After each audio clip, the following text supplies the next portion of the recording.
Olympic Forest Products brings you St. Edward High School football. It's the St. Edward Eagles versus the Football North Clarkson Chargers by Franciscus Roofing. Hi again, everybody. I'm Adam Mendoza. My partner, Vince McKee, will be along with us in just a bit. It is week 8 of the high school football season, and we have an international flair today as the Eagles take on Football North. Football North is coming in with a big win over Mount Zion, 38-6. But their key win this year was a 34-2 thumping of Massillon just a couple weeks ago. And that was after Massillon ended up beating the St. Edward Eagles. Meanwhile, the Eagles come into this game with a 6-1 mark after their big win last week, 45-31 over their arch rivals, the St. Ignatius Wildcats. Well, it's time to take a look at our Franciscus Roofing Impact players presented by Franciscus Roofing, Cleveland, Ohio's trusted name in roofing. And for the St. Edward Eagles, we have to look at tight end Joe Moore. He is going to be a key because everybody's going to look at Hackelman trying to catch the ball. He has gotten a couple of attempts. He's made a couple of touchdown passes, 8 receptions, 149 yards, and 2 touchdowns. And he's been big key coming out of that tight end position for the Eagles. On the other side, when you look at Football North out of Canada, Mississauga, Canada to be exact, Jacob Muller, their quarterback. He has been throwing the pigskin very well. He's thrown for over 1,000 yards, 2 interceptions, 9 touchdowns. Here you're looking at a showcase that he was playing in Canada, and he was highly regarded. He also has a pen offer coming into this year. When we come back, we're going to have more of the pregame show as you're watching Olympic Forest Products St. Edward High School football presented by Franciscus Roofing on the Rock Entertainment Sports Network. At Joyce Buick GMC, serving the community for nearly 60 years means offering the best service and deals in town. Check out our great selection of new and pre-owned vehicles. We are receiving truckloads of new vehicles and fresh trade-ins daily. Visit us today for our lowest prices and great selection. And that's why people say, drive Joyce. Your friends and neighbors do. Joyce Buick GMC. Visit us on Chester Road in Avon or online at drivejoyce.com. Kissling, Nestico, and Reddick dominates as Ohio's powerhouse personal injury law firm.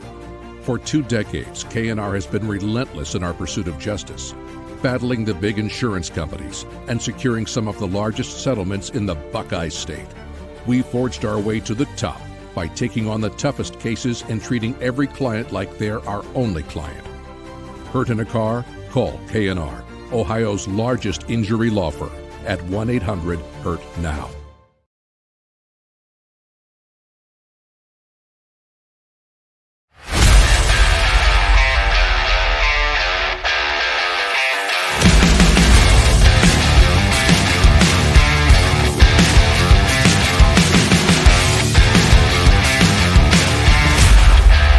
To go to the distance by Franciscus Roofing, Cleveland, Ohio's trusted name in roofing. By Joyce Buick GMC, drive Joyce, your friends and neighbors do. Tokar Company, CPAs, your local and full-service accounting firm. Tonight's game also brought to you by J.P. Farley, empowering people, elevating benefits. By Kissling, Nestico, and Reddick, hurt in a car, call K&R. And by the Cleveland Clinic, the official healthcare provider. And welcome back as we get set for today's game. It's time to take a look at the Joyce Buick GMC keys to the game. Drive Joyce, your friends and fellow Eagles do. Well, for the Eagles, they need to control the running game on both sides. They need to be successful on the offensive end, but they also need to control Clarkson's really good running game. Yeah, and that's the thing here tonight. We saw St. Ed slip up a few times last week against St. Ignatius, let up some big runs in there with Dane Donovan, a few other guys. And tonight, they got to focus in hard with that secondary, maybe bring up those safeties a few times and control that situation, maybe maintain a big run from 20 yards down to 4 or 5. And they're going to have a hard night doing that, but I believe they have the talent to do it. But it's going to be, again, Martin Penley is going to want to run that rock. Well, and they also have to win the turnover battle. They're a -2 coming into this game. They really need to be on the plus side on the turnovers. They've been shaky with that this year, and that's not something you would expect out of a Coach Lombardo team, but we've seen a few second halves where they just came out a little bit flat, and the turnover bug hit them. Now, also, they have to control Jacob Muller, their quarterback. Well, Jacob Mahler is the kind of guy who could beat you with his arms and his legs, so it's going to be real interesting to see what they could do with him and possibly set the tone early on what they're going to give up and what they're going to stop. And for our neighbors coming from the north in Canada and Mississauga, Ontario, they need to win the battle up front. They are very big up front, and they've been like that for the last couple of seasons. Well, the thing with that, though, is St. Ed's is as well, right? We don't have small guys on the O-line with the Eagles, so it's going to be a battle of the big boys. You know, as they say, kind of cliche, but you got to win the trenches, and both teams have the talent to do that tonight. But you are absolutely right, Adam. It's going to be one heck of a battle up front. Well, they have two guys that are getting D1 offers from Ohio and Maine. Also, they want to win the explosive play margin. They want to have more explosive plays than St. Ed's. And they could do that, and that's the thing St. Ed's has to watch out for, because they have been stung numerous times this year. No matter the opponent, St. Ed's has been stung by those explosive plays. They've left some 60-yarders, some 70-yarders, even some 80-yarders. They need to stop that, because Football North, they could do it to them. And also, Football North wants to win the turnover battle.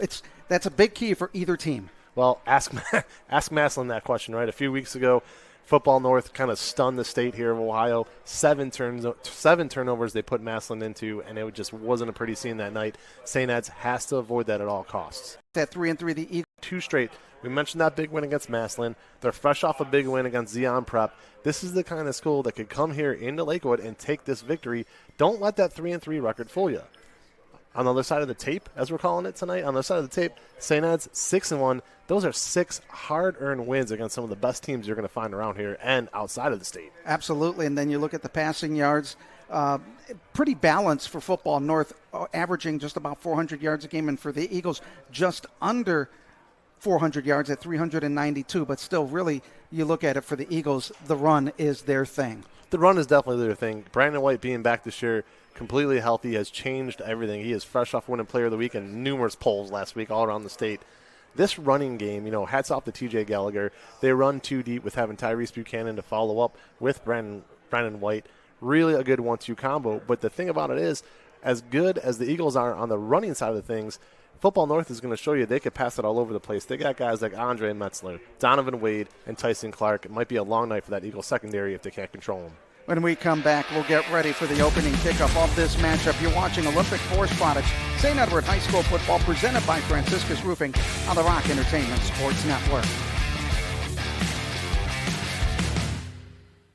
I got $20 he shanks it. Yeah, this is going to be out of bounds to Michigan. Some people play it safe, others grip it and rip it.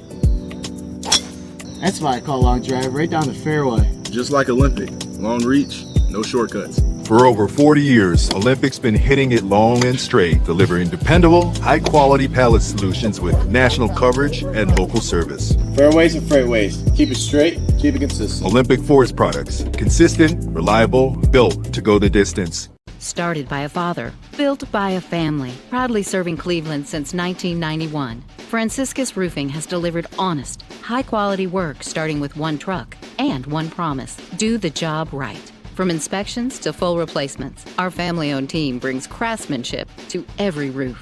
Get your free estimate today at 1-866-STAY-DRY.com. It's so easy if you try. 1-866-STAY-DRY. Franciscus Roofing.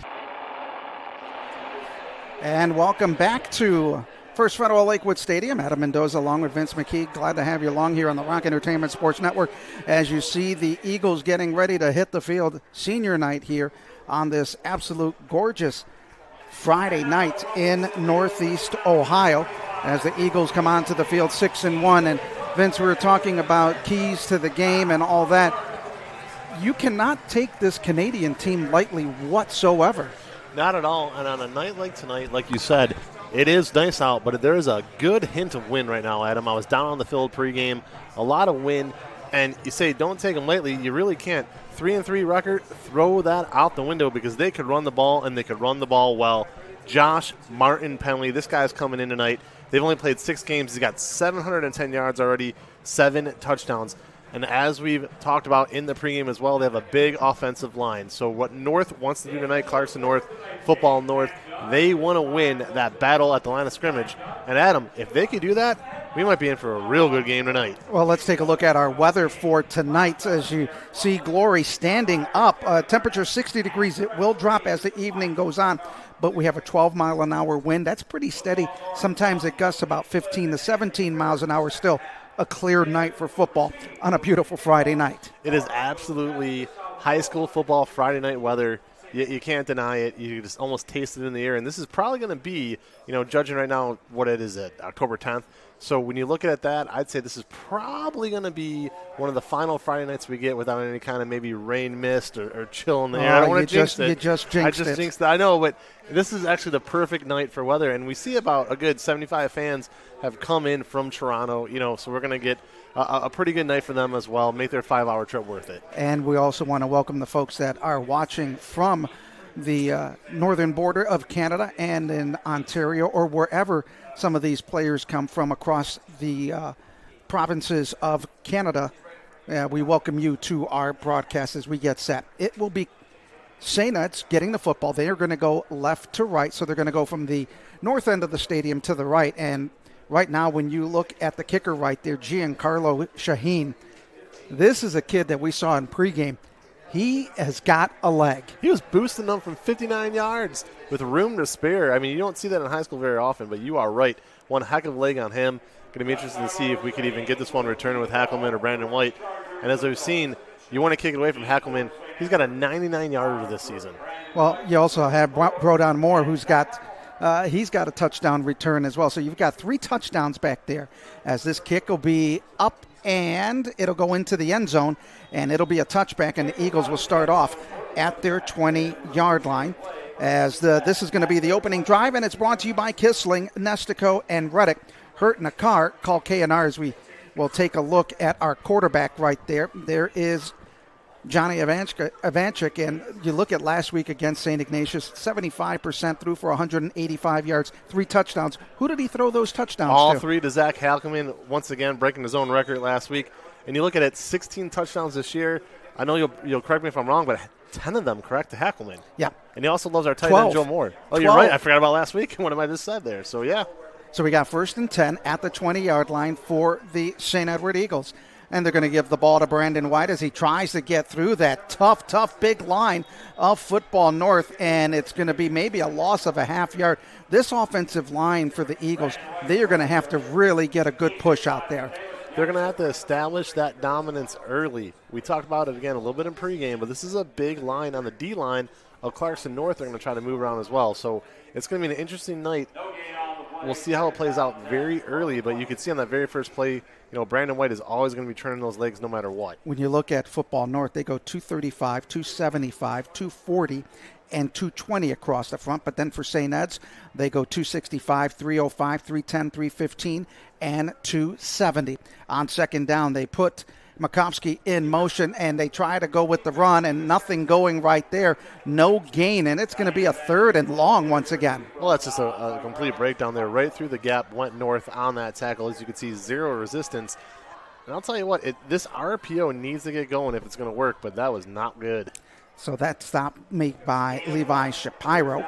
And right now on the season, he has 2 sacks and 11 tackles. And this is, like I said, it's a formidable Football North team. So the Eagles now facing a 3rd down and 9 with 3 receivers to the near side. Low snap, Ivanchik getting it, steps up in the pocket. He's going to run, has lots of room. He's going to pick up the 1st down as he gets out to the 37-yard line. What an excellent read there by Ivanchik. Saw quickly there, nobody was open, took a little 2-step drop, saw that opening to what would be his left side and just took off. Huge hole there and a big-time 1st down for the Eagles to extend this drive. And that's what we want to see, Adam, because they were 1 play away from a 3-and-out. Well, that time they got a gain of about 13, 14 yards. Ivanchik has run the ball very well. He's averaging 4.6 yards a game. Correction, they're going to give him 16 on the play. Now they give it to Brandon White. He tries to cut to the outside, cuts back into the 40-yard line before he is brought down by 2. And Levi Shapiro right there again on the tackle. Just really good lateral movement there from Shapiro, showing he can go left to right without a problem. And this is going to be something. We talked about the size. Adam, 5 plays in, they're showing they have some speed, too, to go with that size. Yes, they do. And then you also have to look at Xavier Smith, their middle linebacker. He's got an offer from Fordham. He is rated as one of the top Canadian players in high school up in Canada. And that's impressive. So now the Eagles will go with a double stack wide receiver to the far left side on 2nd down and 8. Little half rollout, looking to throw, fires a pass, and a catch there being made by Zach Hackelman inside the 40. They're going to mark him out of bounds at the 36. Great move there by Hackelman. Got about maybe a half a foot of separation there, but you'll watch it here on the replay. Goes up and this kind of high points that ball right here. Good rollout, leaps up, perfect. And a good curl move to get open there by, again, I'd say at least a half a foot. Gain of 25 on the play. Eagles do very well with their explosive plays this year. And for Hackelman, that is catch number 34. He's averaging just under 18 yards a reception. He has 12 touchdowns on the year. On 1st down, he'll give it to Brandon White. He cuts in at the 30, gets close to the 1st down marker. It'll be 9.5 yards on the run. Good job out there, Brandon. Like you said, he's going to be just shy of the 1st down. But when you look at this is now 3 times where the Eagles have had a good chunk play. 2 first downs and a 9.5 yarder. It looks like we have a bit of an injury, though, here. But he's up. But 3 good chunk plays thus far for the Eagles. So, again, this is something we talked about in the opening. Who could have those explosive plays tonight? Well, let's take a look at this week's Regal Eagle. And it is Evan Duenas. Evan understands the importance of serving others and makes service a priority in his life. Just in the past few months, he's volunteered his time at the Cleveland Kids Book Bank as well as the Bountiful Basement Food Distribution. Also is a member of the golf and cross country teams. The Regal Eagle Student Athlete of the Game, Evan Duenas. Well, that makes me feel good as an author, seeing somebody give back to the community, especially with books. Great job, young man. Coming up off the field was Brody Kincaid, number 72. 8:35 remaining in the opening quarter. The Eagles will send out 3 on the near side. Now they bring in Makovsky in motion, play action, heavy rush. They get the ball, and it's incomplete as they tried to get it to Brandon White. And that play really never had a chance. Great penetration right up the front there by North, and really only gave Ivanchik maybe a split second to think about that one. As you see, really rushes his pass. White should have had it regardless, but still, they weren't going to get much with that. A lot of pressure up front. Leading the way was William Igbeyahi for the Football North Chargers. They are in their scarlet and gray uniforms with the black helmets. Eagles with 2 in the backfield with Buchanan and White. And it's going to be Brandon White getting it to the 35 or the 25-yard line. He'll pick up the 1st down. Well, that's just good old-fashioned football there. White right up the middle. We're not going to see any of that Philadelphia Eagles push-tush last night that we saw 5 straight times. So when you got a guy like Brandon White, just hand it off to him and let him plow through. 8:09 to go here in the opening quarter. This is the opening drive for St. Ed's, brought to you by K&R. This drive started at the 20-yard line. And they've taken a lot of time off the clock, Vince. Well, they certainly have. I mean, we're in the 5th minute of this drive already, and it looks like Kincaid might be coming back out there shortly as he limped off, but seems to be okay, just kind of bearing down on the sidelines there. Eagles go with a split backfield as Ivanchik awaits the shotgun snap. Gives it to White on a little crossbuck, following the block of Buchanan. He'll get to the 20-yard line before a whole host of Chargers from Football North making a stop. And that's what Buchanan could do for you. As we said, this offense really is truly centered around White and Hackelman. But when you kind of look at it, Buchanan does a lot of those little things. And right there was a beautiful block to open that up just a bit there. I mean, that went from being 2 yards to, about 5? Yeah, so just a tremendous job there. Brandon White averaging 8 yards a carry. 938 yards rushing this year so far. He has 13 touchdowns. He's averaging 134 yards a game. Last week, 232 yards against St. Ignatius. Now that pass goes to the outside as it is caught by Makovsky for his 13th catch of the year, and it'll be very close to the 1st down marker. So he's not going to get the 1st down, but at the same time, good job out of him knowing where his feet was, not going out of bounds, kind of having to stop on a dime there. And really 3rd and 1, I understand Lavelle's had a great season kicking the ball for the Eagles, but to me this is 4-down territory. When you've burned almost 6 minutes off a drive, you really got 2 plays to get 1 yard here. Buchanan to the right of Ivanchik as Brandon White to the left. Brandon White's going to follow the block of Ty Buchanan, cuts to the corner, now cuts into the 10. He'll get to the 9. He'll easily pick up the first down as they mark him down at the 8-yard line. Now, we've seen success out of that play 2 or 3 times already on this opening drive, going to that side on a stretch, and Buchanan, again, lead blocker right there. Boom! Beautiful job out of Buchanan. He's going to put his body on the line, but first down. Now they are inside the red zone with 6 minutes. They've burned almost 6 minutes of clock time here in this opening quarter as they have rushed the ball 8 times and they've passed the ball 3 times so far. And on 2 of those passes, the receivers were wide open. Made some good moves on those plays. So really a lot they could do here. I'd like to see some Joe Moore action right now. 11th play of the drive. Backs are split in the backfield. Single receivers to the far right and left. It'll be Buchanan running. He cuts upfield at the 5, looked for the hole, but then it quickly got shut down by Football North, but it's still a pickup of a couple of yards, and it's 2nd and goal to go. That's a good job there out of North, reacting quickly. Again, change of pace back just slightly with Buchanan. Similar to White in a lot of ways, but still different enough to be different, right, Adam? Yeah, that's for sure. And that's one of those things here. And really, you have your whole playbook right now in 2nd and goal. A lot of room to go. A lot of plays you could call. Buchanan does a really nice job, averaging 5.5 yards. Comes into this game 165 yards on 30 carries. And they are going to play action fake, looking up the middle, throwing over, and it's going to be caught by Joe Moore, who was our impact player of the game, as he picks up the touchdown. That is his 3rd of the year. Joe Moore at the goal line. What did I just say? About 45 seconds ago. Felt like it was Joe Moore time. Great job there out of Ivanchik, as this is now probably the 3rd time on this opening drive where North blew up through that line. Beautiful blitz here. But, hey, great job there. Keeping his focus, concentration, getting that pass off to Moore. And that's what he does best. You got a big tight end like that, go to him at the goal line, and there you go. Eagles go up 6-0. Almost a 7-minute drive for the Eagles. 4:56 remaining here in the opening quarter. And talk about a long, long drive as this kick is up, and it is good. So the Eagles have a 7-0 lead, and we will take this time out. You are watching Olympic Forest Products, St. Edward High School football, presented by Franciscus Roofing on the Rock Entertainment Sports Network. Bettering lives is what you live for. You treat setbacks as a chance to come back stronger and create new ways to move past injuries.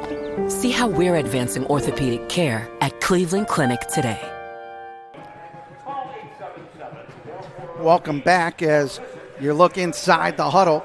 Joe Moore getting his 3rd touchdown of the year. And, boy, he's got to feel pretty good about getting that catch. And you see the talk with Ivanchik as he told him, hey, I just lofted that up for you. I mean, almost like a fancy alley-oop slam dunk in basketball, but what a drive. As you said, 12 plays, about 80 yards. I'll let you tell what time it was, but one heck of a first drive. Well, here is the official one. It is a 13-play, 80-yard drive, and it took roughly almost 8 minutes. Oh, that's something else. That's the tone you want to set. We mentioned it several times during the opening. Set that tone, and that's what the Eagles did. And before the kickoff, I mean, this is a situation there on that extra point. Went in without a problem. Good job there out of Lavelle. Now the Eagles won't have to chase that point. He's now 24 out of 24 in extra point attempts. And a few weeks into the season, that wasn't a given. You know, even though St. Ed's lost to Massillon a couple of weeks ago, they have scored more than Massillon against Football North. As Football North was held Massillon to just 2 points in that game in a big 34-2. But now, here comes Football North. They do have some horses on that offensive side.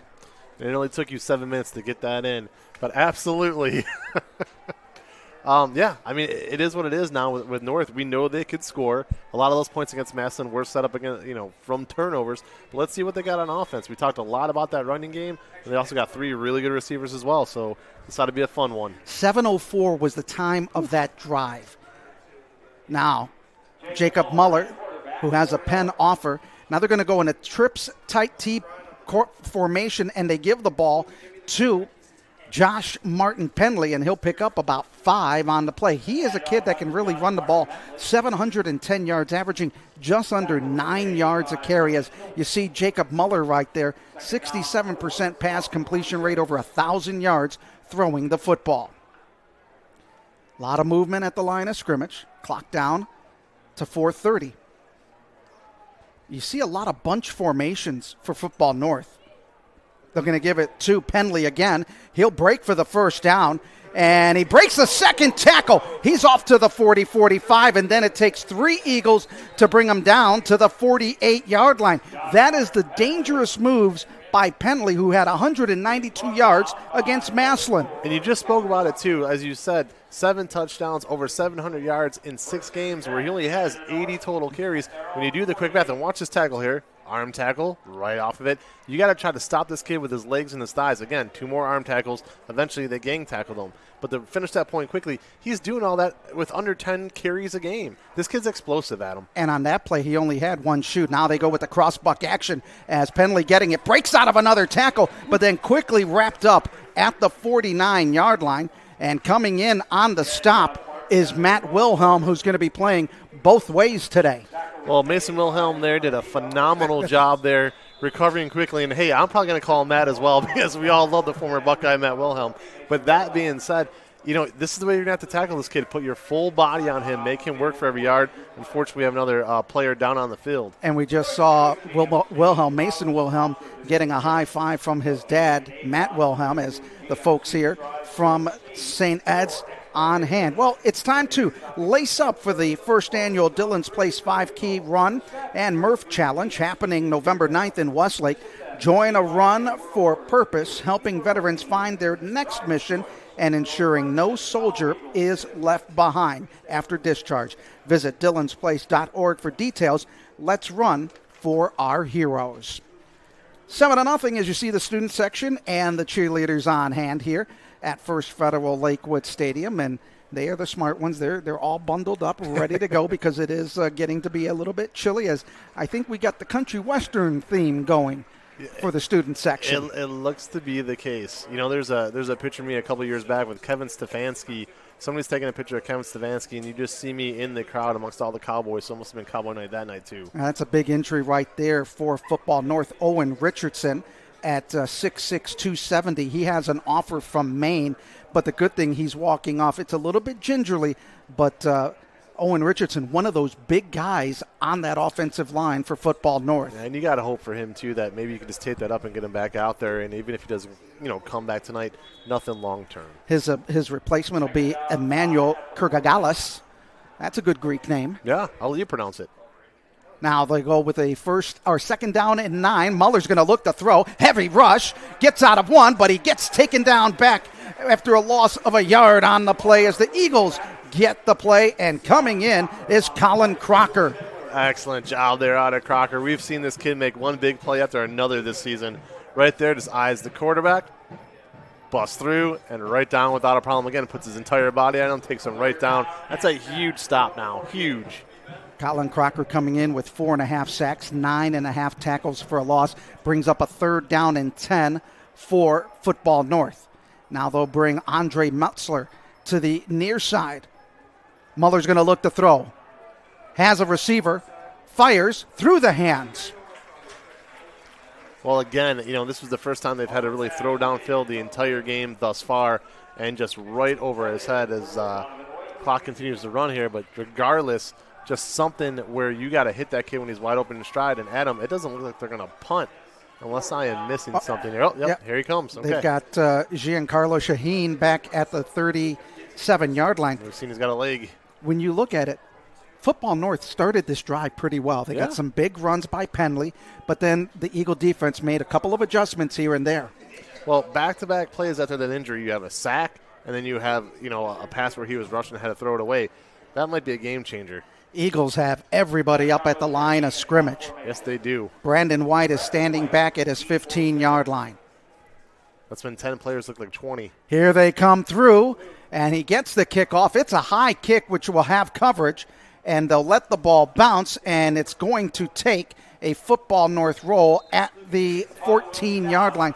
Good high kick. Eagles put a lot of pressure they'll start a little bit deeper in their own end, but as you know, they started their first possession back at the 20. Absolutely, 13 plays, 80 yards on that drive. We'll see if they can do it again. But just to kind of finish that point about that drive just now, it really was. I mean, Martin Henley was having his way, doing whatever he wanted for about 4 straight plays there. All of a sudden, they kind of had to flip the script, tried 2 straight passing plays, and it went south quickly. North went south. 1st and 10 now for the Eagles to go with a single setback with 2 receivers to each side.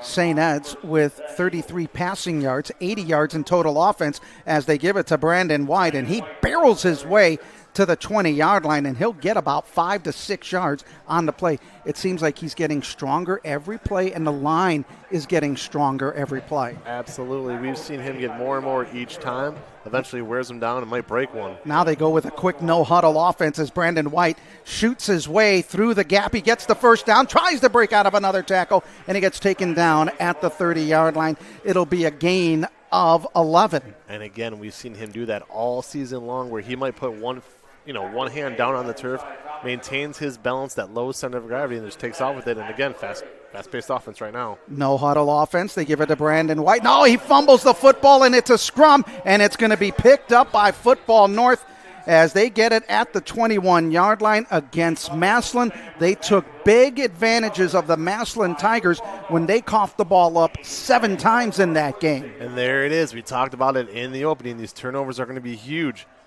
Handoff looked like it was going to be clean. Obviously, RPO decides to keep it. I'll be not overly sure what happened there. Just kind of slipped out of his hands as he pulled it back to Devanchik. But again, Adam, there it is. We talked about that. The -2 differential for St. Ed's coming in. You don't expect that out of a 6-1 team, one of the best in the state. That's shocking alone. And Football North scores a ton of their points off turnovers. Here we go. Xavier Smith coming up with the fumble recovery. Now it is a 1st and 10 at the 20-yard line. They're going to give it to Penley, and Penley will get to the 15. And just like that, a quick 6 yards on the play. And we go from St. Ed's, we're thinking to ourselves, okay, they're probably going to run out the clock here in the first quarter, give this defense so there's a little bit more time to catch a breather. Suddenly, they're right back out there. Now they go into a quick no-huddle offense. One in the backfield. Muller trying to get the Eagles drawn offside, looks over to the sideline for the play. You have to believe they're going to run it again here. Penley getting it up the middle, breaks a big tackle as he gets to the 5-yard line, and a big first down. Well, again, that low center of gravity. He's not going down on the first hit to anybody. Safe ball control there as well. Watch this now, too. Right up the middle, nothing too fancy. Good old-fashioned north-south football, and just boom. No huddle once again. 1st and goal to go at the 4. Eagles need to come up with a big stop right now as Football North with 3 wide receivers to the near side, and they'll have the fullback tight end to the right. Had to see what Coach Pappas dials up here. Martin Penley getting the football. He breaks a tackle to the near side, and he finally gets dragged down. Coming in on the play was Martin Henley with the run. Crocker coming in to make the stop. Just a good job there on the tackle with his jersey, not letting go. Good follow-up as well with 23 there. And Adam, they might run another play here. I think they are. Down to 24 seconds left in the opening quarter. Tight trips to the far side. They have the mismatch over there as the clock down to 15 seconds. Clock is down to 10. Muller. And a timeout is going to be called by Football North with 8 seconds. They did have the mismatch on that far side with the teacup formation and the trips receiver. There are only 2 defensive backs there for St. Ed's. And this is something, too, where, St. Ed's hasn't seen a lot of this, at least not in the first half of games this year, with the team running this kind of what I call a fast break offense, even though it's football, this fast-paced offense. They're not able to sub on and off like they would like, having to think on the fly. Coach Pappas, one of the best defensive coaches in the state. The Eagles are going to make those adjustments, but definitely this is what North does to you. They create the turnovers. They change the pace of the game. They keep you guessing. And here we are with 8 seconds to go in this first quarter. It's a 1-score game, and they're very close to tying it. So I'm very impressed at the style of play right now by Football North. And they are taking advantage of turnovers against Massillon. We said it, and we'll continue to say it. They took advantage of 6 fumbles and 1 interception. and it turned into 34 points in that game, and they held Massillon to 2. Here, they get a St. Ed's fumble deep in their own end, and now they're knocking on the door with a 2nd and goal to go at the 9-yard line. But they have 8 seconds remaining here in the first quarter of play. 3 wide receivers to the right. Muller out of the gun will bring one in motion. They're going to hand it up. It's Muller on the run, and he quickly gets stopped inside the 10-yard line. And there were a lot of Eagles on the play, led by Luke Ardito. And that is going to be the end of the first quarter of play. 7-0. St. Ed's with the lead as we head to the second quarter. You're watching Olympic Forest Products, St. Edward High School football, presented by Franciscus Roofing on the Rock Entertainment Sports Network. $20 he shanks it. Yeah, this is going to be out of bounds to Michigan. Some people play it safe, others grip it and rip it. That's why I call long drive right down the fairway. Just like Olympic. Long reach, no shortcuts. For over 40 years, Olympic's been hitting it long and straight, delivering dependable, high-quality pallet solutions with national coverage and local service. Fairways and freightways. Keep it straight, keep it consistent. Olympic Forest Products. Consistent, reliable, built to go the distance. Started by a father, built by a family, proudly serving Cleveland since 1991. Franciscus Roofing has delivered honest, high-quality work starting with one truck and one promise: do the job right. From inspections to full replacements, our family-owned team brings craftsmanship to every roof. Get your free estimate today at 1-866-STAY-DRY.com. It's so easy if you try. 1-866-STAY-DRY. Franciscus Roofing.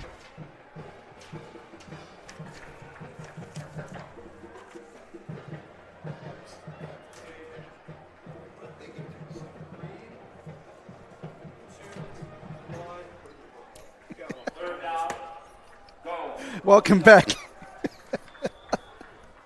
Welcome back to First Federal Lakewood Stadium as it is a 3rd and goal at the 7 for Football North. They're trying to score after they got the turnover, and they're going to throw the ball. Here's Muller running. He's got some room, fires the pass, and it goes incomplete. Now Muller 0 for 2 on the night, mix in a sack, really 3 pass attempts. And we talked about it a little bit during the break. 3rd and goal, but again, from the 8, they're going to need to pass the ball. They do, and it goes nowhere fast. Now decision time, 4th and 7. Their kicker has shown he has a bit of a leg, but will they go for it, Adam? It looks like field goal. No, I don't know. Looks like a field goal. Nope, they've got. Not staying corrected. No, they're gonna stay with their big guys. Still, you have to throw the ball here, wouldn't you think? Now St. Ed's is going to call a timeout. I don't think they had the right personnel out there on the field as 11:53, and it's a 4th and goal to go at the 7-yard line as Football North trying to take advantage of the turnover by St. Ed's. As we take a look at the St. Ed's football schedule, brought to you by Olympic Forest Products as we wind down to the season. We're already in week 8. Next week, it'll be Moeller coming into town. They're taking on St. Ignatius down in the Cincinnati area. And then at the end of the season, to cap off the regular season, they will take on Archbishop Hoban in another battle of Holy Cross schools at 7 o'clock on a Friday night. That game down at Akron-Hoban High School. 2 chances right now for St. Ed's to right the wrongs of last season. Lost it to Moeller and Hoban. They've been thinking about that for a full year. Had to play those games without Brandon White. They're going to want to come back and win both of those. Head into the playoffs strong. We truly believe, unless something goes crazy over the next 4 weeks, that October 31st, St. Ed's will have a bye. So 3 really good tests to close out this season.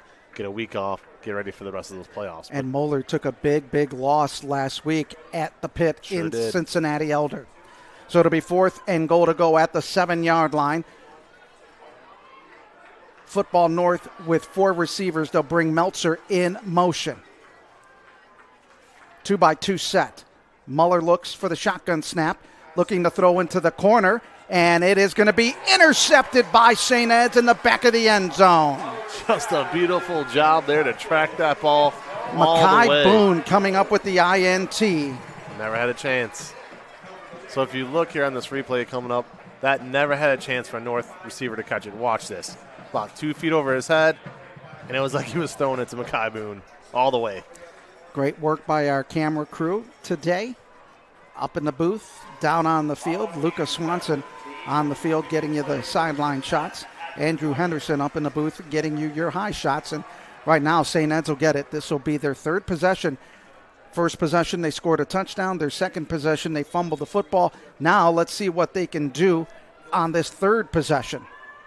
They'll start off with 2 in the backfield as they've rushed the ball for 53 yards so far. Buchanan out of the backfield. Ivanchik, big hole up the middle, has some room as he gets close to the 28-yard line. He'll pick up 8 yards on the play. That was a long 8 yards, too. Started back, pretty far back behind the line of scrimmage, so a nice run altogether by Ivanchik. He has shown us a couple times tonight he can get that RPO to work. Again, coming off a fumble, not allowing points off of a turnover. That's a big momentum swing right now for St. Ed's. Johnny Ivanchik averaging 4.5 yards rushing this year, 1 touchdown, 202 yards on the ground. The Eagles, as a team, averaging 228 a game on the ground. Last week, 317 yards against St. Ignatius. Buchanan again out of the backfield. Little swing pass to him. He's got blocks downfield. Tried to get down to the 35-yard line, but quickly closing the gap that time. Well, a good job there by Joe Moore on the initial block that got Buchanan wide open for the pass. Could have cut back inside. Ryan McCoskey did his best to try to block North, but as you can see, just couldn't do it, and then Buchanan really left on an island there. Tevon Palmer, the sophomore, coming in to make the tackle. They do pick up the first down. That is their 6th first down of the ball game. Now they go with an offset pistol formation with Buchanan to the left. Ivanchik, little swing pass, getting a block as he gets it to Brandon White, and he goes out of bounds at the 32, maybe the 33-yard line. So a little dink and dunk offense right now. Yeah, they're taking their time with the ball, getting some scoop plays there, 2 yards, 3 yards, even 4 yards on those little swing passes, those little screens. And I'll say it again. I mentioned it earlier. I'll mention it again. Buchanan doing a good job blocking tonight, creating some holes. Ivanchik 5 of 6, throwing the ball for 37 yards with a touchdown. Brings up second and we'll call it 9.5. They'll bring out the lineman. Now they set up the screen. Here's Brandon White. He's got a convoy down the sideline as he dives over the 45-yard line. He'll pick up the first down and 14 yards on the little pitch and catch. Just a great job there, taking what the defense gives you. Look at the 2 offensive linemen get downfield and make these blocks. Look at those big boys go. And it's a great job by Brandon White to follow those blocks. You saw number 71, Jamal Menafield, running down the field. I would get out of his way. I would. Him and 70 just dart to the sidelines. But again, taking what they give you, and just a great job by that offensive line. When you have Wilhelm and Menafield leading that run down there, that is a lot of beef coming your way. 1st and 10, under 10 minutes to go here in the second quarter. Eagles leading it 7-0. They scored on their first drive, and they held Football North on their second. Now that time, there's Brandon White. He scoots his way to the 40-yard line before Xavier Smith comes in with the tackle. And look at it like this, okay? You could call it what it is. It's not technically an RPO, but they've learned to fear it. Watch, Ivanchik holds it back. They think he might have it for a split second. That gives White time to bust it up the middle. That's a great job there, a play setting up future plays. Xavier Smith, who has an offer from Fordham, rated as the top high school player in Canada. Ball at the 40-yard line of Football North as the Eagles marching ever so slightly down the field, taking up lots of time. Pistol formation. 1 in motion to the near side. Handoff goes to Brandon White. Brandon White just found not a whole lot as Mateus Jackson coming in to make the stop for the Chargers. Really just a wall of defenders there for Football North. And now looking at a 2nd and 10. We haven't seen them pass the ball here in a few plays. This might be a great chance to pass the ball downfield, kind of catch North cheating a little bit on that offensive line. Well, we were talking how big Football North is on the defensive side. Mateus Jackson, 6'2", 310. My goodness. That's a grocery bill and a half right there. You got that right, especially with the way prices are now. Oh, God, don't even get me started. 2nd down and a long 10 for the Eagles. They've been finding themselves back with a 2nd and long. Now the pass. Good catch by Hackelman at the 30. Gets down to the 25-yard line. He just stood, waited, got the 2 hands out, and made the nice reception. Well, head coach Tom Lombardo really making me look like a genius tonight. This is the second time where I called the play was going to happen before it did. And a great decision there. Kind of offsets the tone a little bit. Starting to get a little bit run heavy. You know you have those weapons. Use them. They just did a great job there. Are you feeling Romo-esque? Not Tony yet. Romo-esque? I've never met Carrie Underwood or Jessica Simpson, so that wouldn't apply to me tonight. 1st and 10, play action fake. Ivanchik trying to get out of trouble, and he cannot. As he goes down, Mateus Jackson coming in again on the play. Mateus Jackson getting his first sack of the season. And when you just look at the size of that line, I mean, I don't think this is going to be a stretch by saying this one. It's going to be a long night for Ivanchik. I see him possibly going down a few more times tonight. Just that pressure up front is ridiculous right now by North. Not having their way by any stretch, I'm not saying that, but they're getting some traction. I'll leave it at that. So it brings up a 2nd and 17 after a loss of 7 on the play.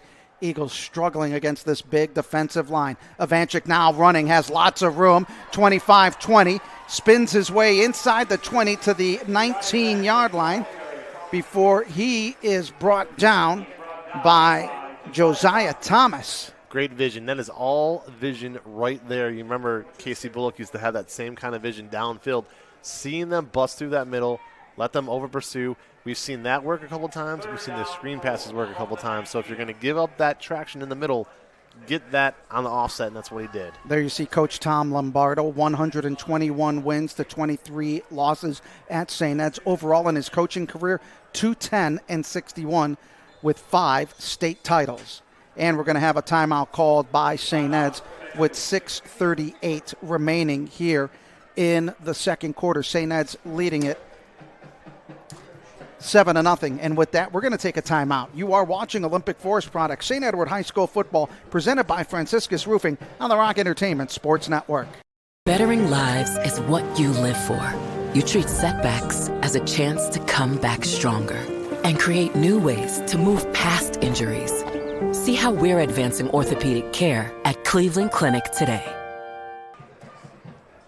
7-0, St. Ed's with the lead. You look at Football North. Let's take a look at their schedule, brought to you by Olympic Forest Products. Look at the wins that they've got. Bishop McDevitt out of Pennsylvania, Massillon, Mount Zion Prep out of Maryland. They play the regional St. Francis Academy team, not their national team that's ranked in the top 5. And then they end the season against St. Ignatius, who they beat last year. I can only really comment about the teams here in Ohio, right? And Walsh Jesuit, they're no cupcake. Obviously, Eds, Massillon, and Ignatius. When they come into Northeast Ohio, they're playing the best of the best, which preps them for situations like this. Well, when you look at them, they've beaten teams in Northeast Ohio. They beat Massillon Perry. They've beaten Ironton. I mean, those are good programs. Oh, Ironton's a state champion contender every year. So on 3rd down and 4, here comes the little pass out to Hackelman, and he's going to break open for a touchdown as he got a great downfield block being made by Landon Walcom for the touchdown from 19 yards out. Just a great job there by Landon. As we watch the replay, watch this now. Sets him up perfectly on the outside. Sees that hole, and look at this block. They show a good catch, and then boom, right there. Boom, right there again. That second block is what really broke him. And for Zach Hackelman, that is his 13th touchdown of the year. That increases his record for touchdowns in a season of 10 games. Absolutely incredible. And Adams, that's the one thing for me, calling the game that I don't usually notice as a writer. I'm paying attention to the yards and everything else. Calling the game, I get to watch those blocks. That kick by Will Lavelle is up and good, and the Eagles will now go 14-0 lead with 6.5. As you look at Zach Hackelman, this kid, the Toledo commit, and he has the record for receptions in a career, touchdowns in a season. He is set to break all sorts of receiving records for St. Ed's. I mean, 14 this season alone, and this is a kid who was making big plays 3 years ago as a sophomore, as you said, right? So by the time he leaves here, he's going to have almost every receiving record there is. He's got the kick return record. This is a kid very unassuming and dominates. And it's not what you would think, so very, very good. And Johnny Ivanchik with the 2 touchdown passes. He has 18 on the year. It's unbelievable. Again, I'm going to go back 2 years. Casey Bullock, the St. Ed's rattled off 3 straight state titles. You had Christian Romero and then 2 straight from Bullock. He's got a lot of those Bullock tendencies. And early on, we're being told Moeller 14, St. Ignatius 0. So looks like St. Moeller, my goodness. It looks like Moeller already getting ready for next week with Eds. But to wrap up that point, Zach Hackelman, very, an unassuming kind of kid when you meet him. Good kid, and happy to see him have that kind of success here. So Koopman getting ready to kick the ball away. He has 13 touchbacks. Sends this one high, end over end. It's going to be taken at the 2-yard line as Football North makes the run up to the near side, and they'll get it to the 22, and it's a gang tackle fest by the Eagles. Jeez, oh, Pete, that was like ants surrounding a banana that hit the ground. That was unbelievable. You saw one kid, and next thing you know, you saw 7. And on the run back was Donovan Wade. Here's the thing, too, with this. Makes one cut, and then, boom, swarmed. And Adam, as Football North takes the field here, down 14-0, 2 scores, you feel like they're still very much in this game, but they need opportunities. They had one with the turnover, couldn't convert. St. Ed's got it back, rattled off some more time off the clock. 2 drives totaling probably over 12 or 13 minutes already. Both of those scoring drives by St. Ed's controlling that tempo. Well, you talk to the defensive coaches and the special teams coaches. They pride themselves on swarm tackles. Yes. That's 5 or more players on a tackle, and we saw it that time. Now it brings up a 1st and 10 at the 21-yard line as Muller's going to look to throw. Downfield, stepping, lots of time. Now he's being chased by Crocker and Wilhelm as he throws that one out of bounds. As Wilhelm going in to help on the quarterback hurry. Well, Wilhelm made him think about it there for a second, right? Threw his arms up, made him throw the ball away, but a great job there. Again, Mason playing both ways tonight, offense and defensive line. Talked with Coach Pappas before the game a little bit about that adjustment. We were going to see how it paid off tonight. Early returns, pretty good. But again, just tracked them and made a heck of a play. And now 2nd and long.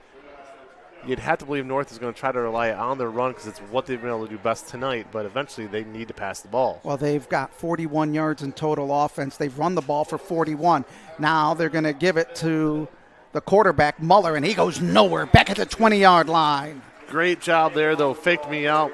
Thought he gave it to Ferone Bird. He didn't. It was the keeper, but really went nowhere fast. Aiden Peterson coming in to help out on the tackle as he looked at RPO and then nothing going.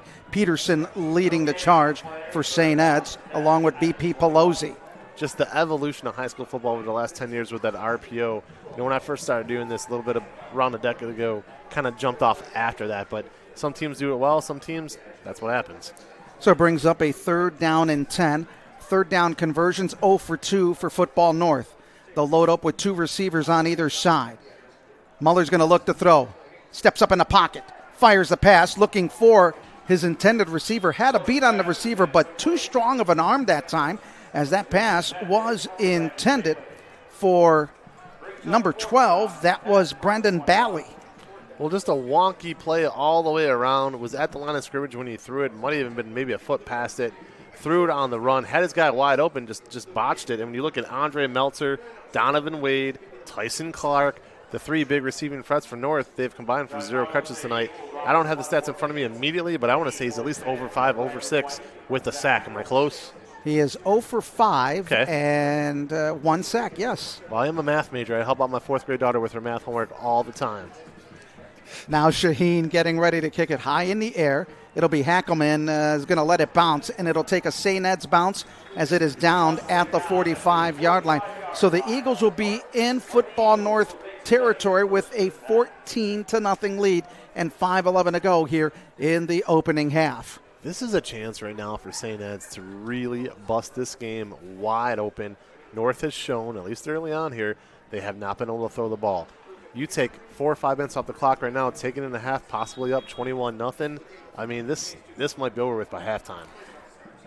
Ivanchik, 6 of 9 for 85 yards. Brandon White, 10 carries, 56 yards. They give it to White again as he stops to the right side, now tries to back his way inside the 45 down to the 44. Got held up by one of his own linemen, but was still able to get positive yardage on the play. And what you're doing there, too, is you're setting up a future play-action fake, right? You're continuing to make them bite up the middle and they're going to converge up the middle, and sometimes you pull it back, either RPO to the outside or throw it down the field to Hackelman, Koopman, Moore, whomever. It works. You got to take a few plays at that, Adam, where you only get 1 or 2 yards because you're setting something else up later in the night. Actually, correction, Ivanchik is 8 of 9 for 85 yards. Pistol formation. Handoff goes to Brandon White. He bursts through. He's in the secondary as he cuts to the near side on a foot race. Stops, stiff arm, down at the 7-yard line. That is just high school football at its finest. Not much to add to that call, Adam. Just fun to watch sometimes with this kid. Again, makes that initial burst, never stops turning those legs, and when he sees open field, forget about it. This is the kind of kid last year who could have took St. Ed's to a state title. He's that good. And that's strong as he gets the stiff arm on number 22. That's Sean Schnook-Funlemy. And now you look at it, 4 minutes to go. They might get the ball back again if they could score here, get a 3 and out. Who knows? Pistol formation, 2 receivers. High snap brought down. White getting it inside the 5 to the 4-yard line. Little charge here and there. 3:50 to go. Well, you hit a home run earlier when you said he gets stronger throughout the game, right? Every touch gets a little bit stronger.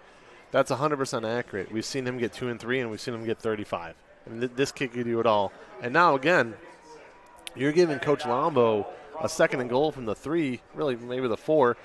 He's got all playbook to use here. This might be Joe Moore time again. This might be an RPR rollout. You can give it to White. You can do a million different things right now. Moore's the tight end on the right side. He's going to lead the block for Brandon White as he cuts up, and he may have gotten back to the 2-yard line as that hole was quickly swallowed up and down as Football North doing a good job stopping the run on the outside. They're doing an excellent job moving left to right. We've seen that a couple times. We've seen really the bigger bursts from St. Ed's bursting that hole through the middle a couple times. But, again, this is something here, 3rd and goal, 2-yard line. You got a whole playbook to use.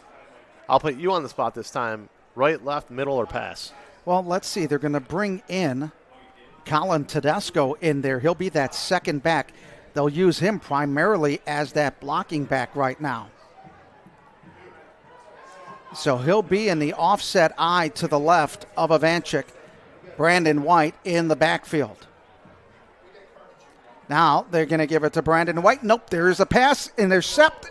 They tried to get it to Joe Moore, and we're going to have a penalty flag. It'll be pass interference on Football North. It'll be 1st and goal to go for St. Ed's at the 1-yard line. Well, let's hope they get a replay on this one because at live speed, I'm not real sure where the interference occurred. And they're actually going to talk about this for a split second. Just remaining completely unbiased. That's longer than a split second. It just didn't look like he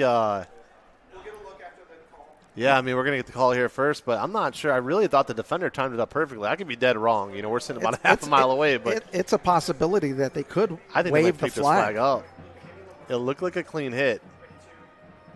If they do and we end up with 4th down, I think St. Ed's goes for it here. But let's see what the call is going to be. Well, they are going to stay with the pass interference after that long discussion. They wanted to make sure. Ooh, that's really close. That's really close unless we can see it at our wide angle. It's about the same thing we're being told. Yeah, you know what? Live speed, it's the referee's call, and there you go. You're going to win 50%, you're going to lose 50%. 1st and goal. 1st and goal to go. In the backfield will be Tedesco and White. Ivanchik out of the shotgun. White getting it. He dives over, and no signal yet. Oh, it looked good to me. Nope, they're going to call it 4th down. All right, 4th and goal. Interesting last 2 plays there. You had to believe they go for it, and they will, but let's take a look. He's short. Oh, yeah. Knee touchdown at the 1-yard line. Once again, great work by our crew on the sideline. Oh, they're absolutely incredible. Now the Eagles break the huddle. 4th and goal to go at the 1. Backs are split in the backfield. And we're going to get a timeout called by Football North with 1:46 to go here in the first half of action as the Eagles lead it 14-0. Let's take a look at the Division I, Region I standings coming into this week as The men are Cardinals at the number 1 team, followed by St. Ed's. The top 12 teams make the playoffs. St. Ignatius hanging in there at the number 12 spot. And really, some surprises? Not really, but you know who's having a good year is Berea Mid-Park at 4-3 and Strongsville at 5-2. Well, on a personal level, I've covered Berea a lot this year in Strongsville, and what those teams could do is they could put up a lot of points. Berea's problem, even sitting in the 7th seed there, they're playing Olmsted Falls tonight. I don't know if they're going to win that one. They might drop down, and you look at a team, it's just very top-heavy. Plus, Brunswick, I believe, is 4-3. We might want to double-check that graphic. But that is one of the better starts that they've had in quite some time. Many years, yeah. And tonight they're playing Medina. More likely, they will probably win that game. Shout out to Medina. I want to make some friends there. But, I mean, regardless, it's very top-heavy. You look at the top 6 seeds, those are where the challenges are going to be. Now, we got an update on the Ignatius score. Yeah, it's 21-3. Moeller with the lead in the first half. Moeller, the opponent for St. Ed's next week here at First Federal Lakewood Stadium on an afternoon affair. All right, backs are split in the backfield. White to the right, Tedesco to the near side. They give it to White. He bounces in, and this time he scores the touchdown as the Eagles go up 20-0. So a good job there out of Coach Lombo calling the timeout, letting his guys rest his pipes there for a little bit. They go back out, and they convert it. Good job out of Tedesco there. Little misdirection, and watch this now. Follows the lead block, and there it is. So, again, great job there out of Tedesco to set up White on that touchdown run. 20-0 as Lavelle getting ready for the extra point. Boy, he has been a great addition starting week 3. The Eagles had their troubles. They were 7 of 11 on extra points, and they've done great after that. As this one is up, and it is through. 1:42 remaining. The Eagles going on top 21-0 as that drive really culminating on the touchdown once again. Brandon White picking up his first touchdown rushing of the night, his 14th of the season. What a year of weapons for Vanchik. He's very blessed to hand the ball off to White, be able to throw it to guys like Joe Moore and obviously Zach Hackelman. And you showed right there again, they had a chance to run the ball 4 straight times. That's what they did. It paid off, and it was set up with some good plays earlier in the drive as well. It was a 6-play, 45-yard drive that took 3:29 for the touchdown. And so the Eagles, 4 drives, 3 scores, 1 fumble. It's big right now because they've shown that the only team that could stop them tonight, at least on offense, is themselves. They clean up that 1 turnover, it might well be 28-0. And going into the second half right now, Coach Pappas has to love the thought, possibly here, a minute 42 to go, but going into the halftime with a shutout, that's something they've not been able to do this season very often, if at all. I'd have to double-check my stats. I don't know if they have. Opening night, but since then, this is a great first half for this team. They shut out Pick North opening night, I know that. That's something they haven't been able to duplicate. Donovan Wade and Martin Pendley back to receive the kick as Jonah Koopman has it teed up at the 40-yard line. Sends this one. It'll be Wade getting it, and they're going to say he caught it in the end zone, so it'll be a touchback. His front foot was in play, but his back foot and the ball crossed the goal line. Well, you touched on it a little bit with that extra point. Lavelle has been such an Eagle saver this year. I mean, I think you said 26 out of 26 now, maybe even 27 out of 27. On those extra points, just a tremendous job really to shore that up. I was here week 2 where it was an adventure every time you guys went to kick the ball that day against Albertan. So it's been something else. It's been a good evolution. Unfortunately, I believe he's a senior, so this is it. But this is the kind of kid who, in a crunch situation, can make a field goal from 40 yards out, possibly 45 yards out. That's a key thing to have. When you're talking about the kicker, it's usually really for a really bad reason or a good reason. And for him, it's been a good reason. Adam Mendoza along with Vince McKee here on the Rock Entertainment Sports Network at the 1st and 10 with a minute 42 to go. Muller's going to look to throw. Looks to his right, and that ball is overthrown to the far right side. Lots of heavy pressure coming in from St. Ed's. Well, again, yeah, I understand there's pressure, but he's wide open again. This is 3 times now where Mueller has had a wide open receiver, Mahler, and has missed him. I can't pretty it up. I'm going to try to help the kid out, but I can't. These are 3 times where somebody was wide open. He just overshot him. He's 1 of 6 on the day for no yards. 41 yards for Football North, all coming on the ground on 9 carries. And a lot of it was at the beginning of the game by Josh Martin Penley, who has 40 of the 41 yards. Mm-hmm. Now they're going to run the football. That's Muller with a big run before he's taken down at the 30-yard line. And coming in on the stop is Landon Lamer. Well, here's the thing, too, and I'll make this quick. He's thrown for over 1,000 yards this year with 9 touchdowns. So they've had success in the air. It's not like they can't do it. They just haven't tonight. Boy, the Eagles trying to get ready defensively. And there Muller goes down, and he still gets away, and he finally takes a dive down as the last hit was made by John Troy, the junior. Well, they're running a fast-paced offense here, so we might not get a replay, but it looked like he might have been down immediately. Here's our replay. Let's see if his knee touches. Right? No, great job. But the ball touched. Yes, it did. That should have been whistled down, but whatever. The Eagles benefited anyways with the sack, but yeah, I mean, that's something. No Trevor Lawrence magic out of him. No. That was an amazing play on Thursday night. 2nd down and 19, under 50 seconds to go. They give it to Martin Penley. Penley breaks a tackle, spins his way out, but could not get out of the grasp of the defender of St. Ed's, and that is Aiden Peterson. And a timeout will be called by St. Ed's on a 3rd and 19. That'll stop the clock with 38 seconds. They're hoping maybe to punch it one more time in if they can get a stop on 3rd down. Well, at the very least, you might get a short field to work with here. You have a timeout to go. Best case scenario for St. Ed's, you stop them, you use your final timeout. You possibly get the ball back with about 25 seconds to go, if not more, and you got a chance to go deep a few times if need be. This defense has done really well. They're giving up 104 yards rushing, 178 yards passing, 282 in total offense. Tonight, 41 yards for Football North. And that was in the first quarter. It was. And quite frankly, when we look at the first 7 games, and I have permission to say this, from Coach Pappas, a lot of that was in the second half when the games were just about over. We were headed towards running clock. St. Ed's had second stringers, third stringers in there.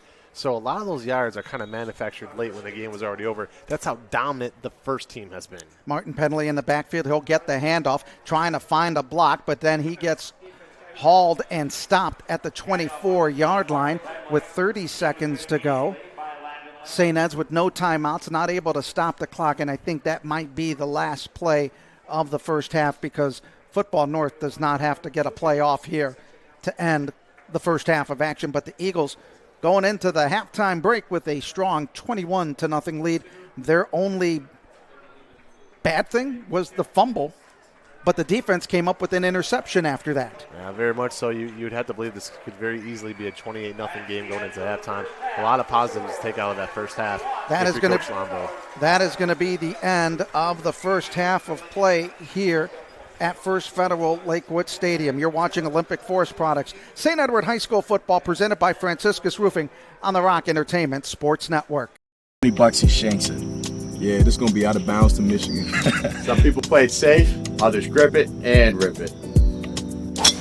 That's why I call long drive right down the fairway. Just like Olympic, long reach, no shortcuts. For over 40 years, Olympic's been hitting it long and straight, delivering dependable, high-quality pallet solutions with national coverage and local service. Fairways and freightways. Keep it straight, keep it consistent. Olympic Forest Products. Consistent, reliable, built to go the distance. Kissling, Nestico, and Reddick dominates as Ohio's powerhouse personal injury law firm.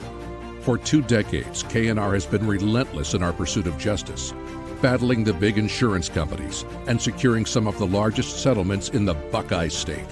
We forged our way to the top by taking on the toughest cases and treating every client like they're our only client. Hurt in a car? Call K&R, Ohio's largest injury law firm, at 1-800-HURT-NOW. When bettering lives is what you live for, you treat setbacks as a chance to come back stronger and create new ways to move past injuries. See how we're advancing orthopedic care at Cleveland Clinic today. At Joyce Buick GMC, serving the community for nearly 60 years means offering the best service and deals in town. Check out our great selection of new and pre-owned vehicles. We are receiving truckloads of new vehicles and fresh trade-ins daily. Visit us today for our lowest prices and great selection. And that's why people say, drive Joyce. Your friends and neighbors do. Joyce Buick GMC. Visit us on Chester Road in Avon or online at drivejoyce.com. Ohio, are you ready for Monsters, The Fury, and The Charge? Are you ready to finally watch sports the way they should be? Free Rock Entertainment Sports Network, The Rock, 24/7 access to local Ohio sports and entertainment. No cords, no apps, no subscriptions. Every level of competitive sports, from high school to the pros. Live for viewers across Ohio. Watch The Rock now on Channel 22.1 or Spectrum 979. Golf can be tough. Kind of like managing your supply chain without Olympic. Luckily, we know how to hit out the rough. And no Michigans needed. I mean, mulligans. You sure about that, Reed? I've got this. It's in the hole. Let's go! At Olympic Forest Products, we know that feeling. For over 40 years, we've helped businesses avoid the hazards to sink long putts. Olympic Forest Products. However difficult the shot, we've got your back.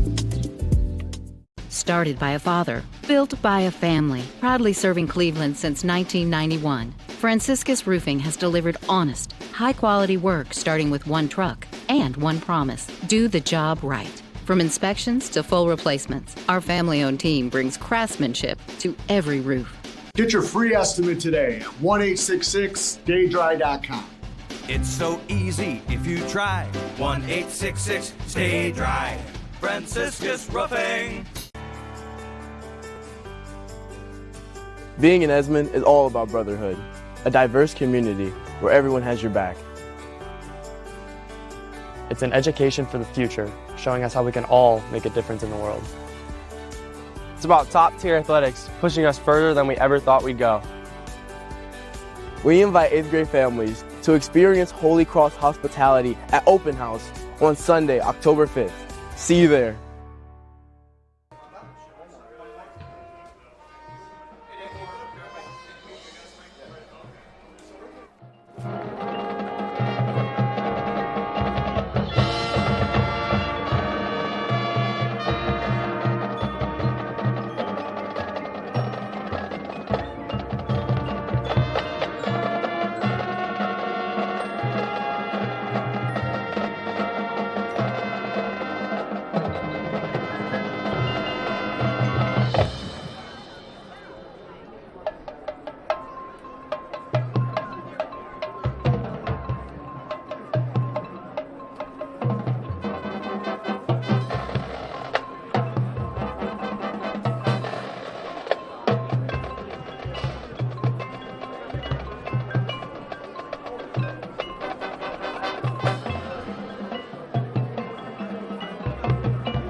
Ladies and gentlemen, we sincerely hope you enjoyed this performance of the Marching Eagles. They invite you to support them at their next competition at Brunswick High School on October 18th at 6 p.m. And once again, your St. Edward Marching Eagles.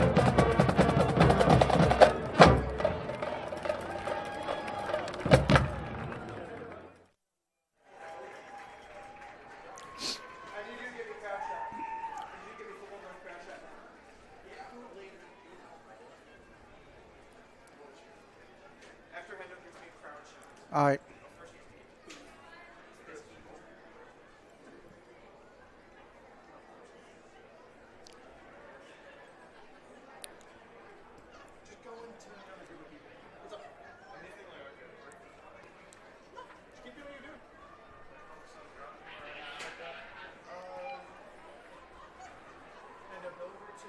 When you follow the ball, try to follow the upward trajectory of the ball. Yeah. You're doing good with those RPOs, too. I know those RPOs are going to be tough, but you guys are doing good. You guys ready?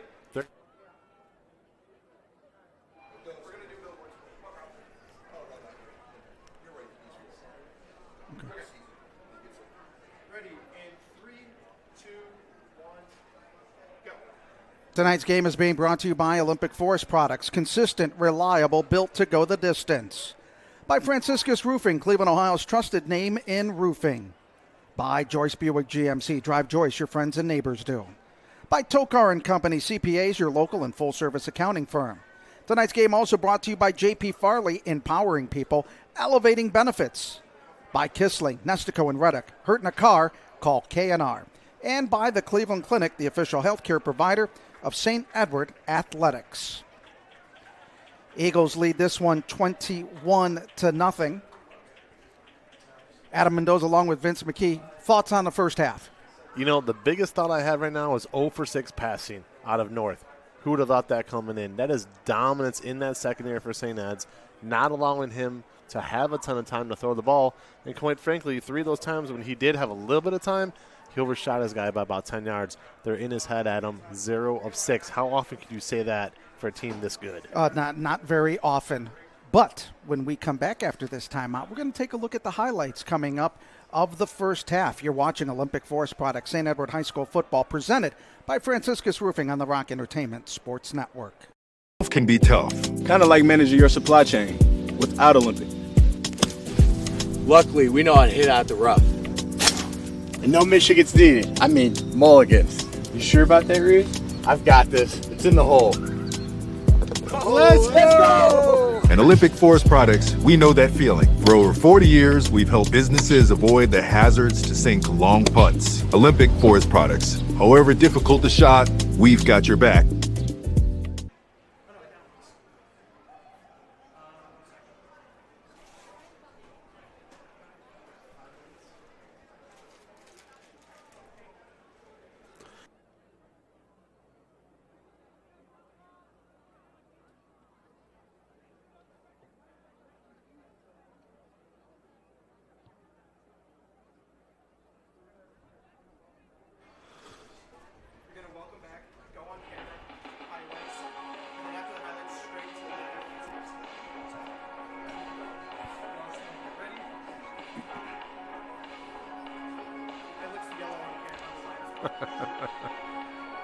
Closer? Okay.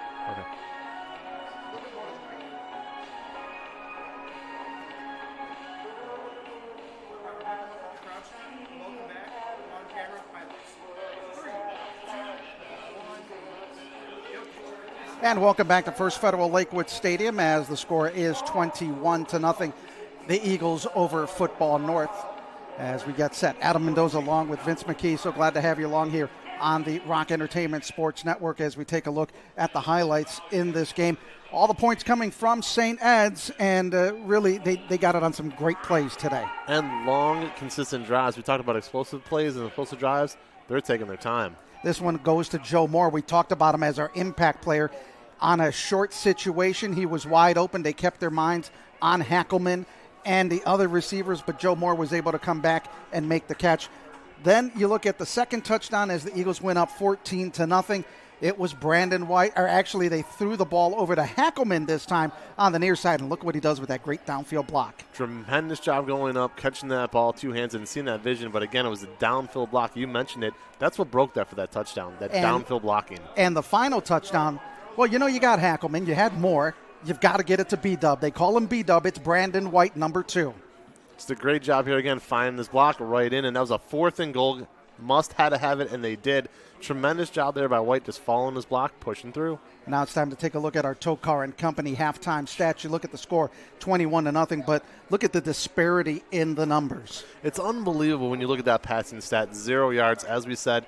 Did not see that coming. 21-0, obviously the most important stat. But again, 125 on the ground, and they're doing that with Ivanchik and Brandon White. Phenomenal dual threat, and we haven't even seen much of Buchanan yet.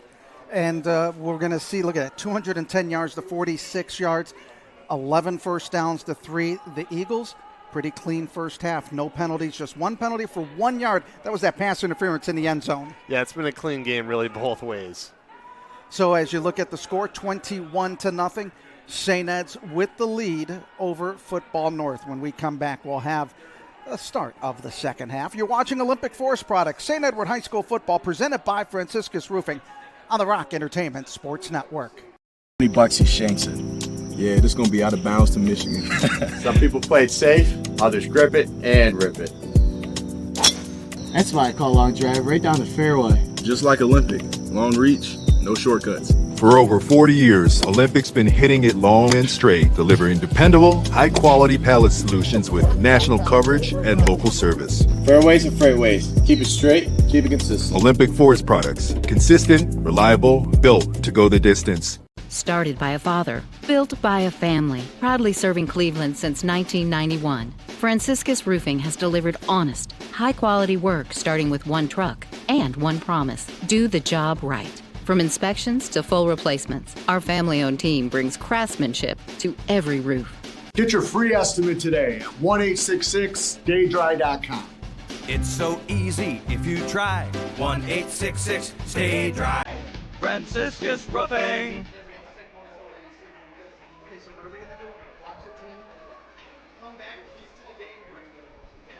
He's in the second half. I got it if you need it.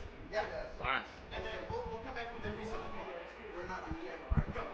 We'll come back with the reset. Okay. Thank you. Whoop, whoop, whoop. Go home, get a quick nap, and then it's time for Crown Jewel. Keep you for one more week. Yeah.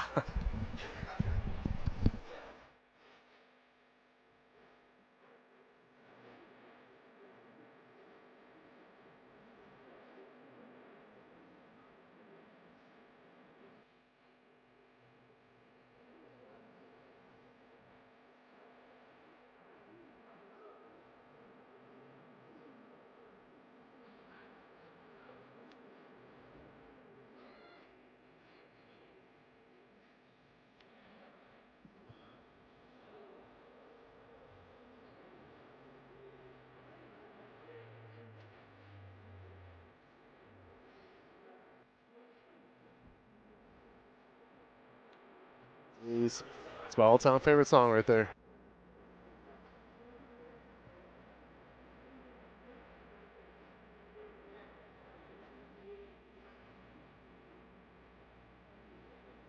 Three, 2, 1, and go.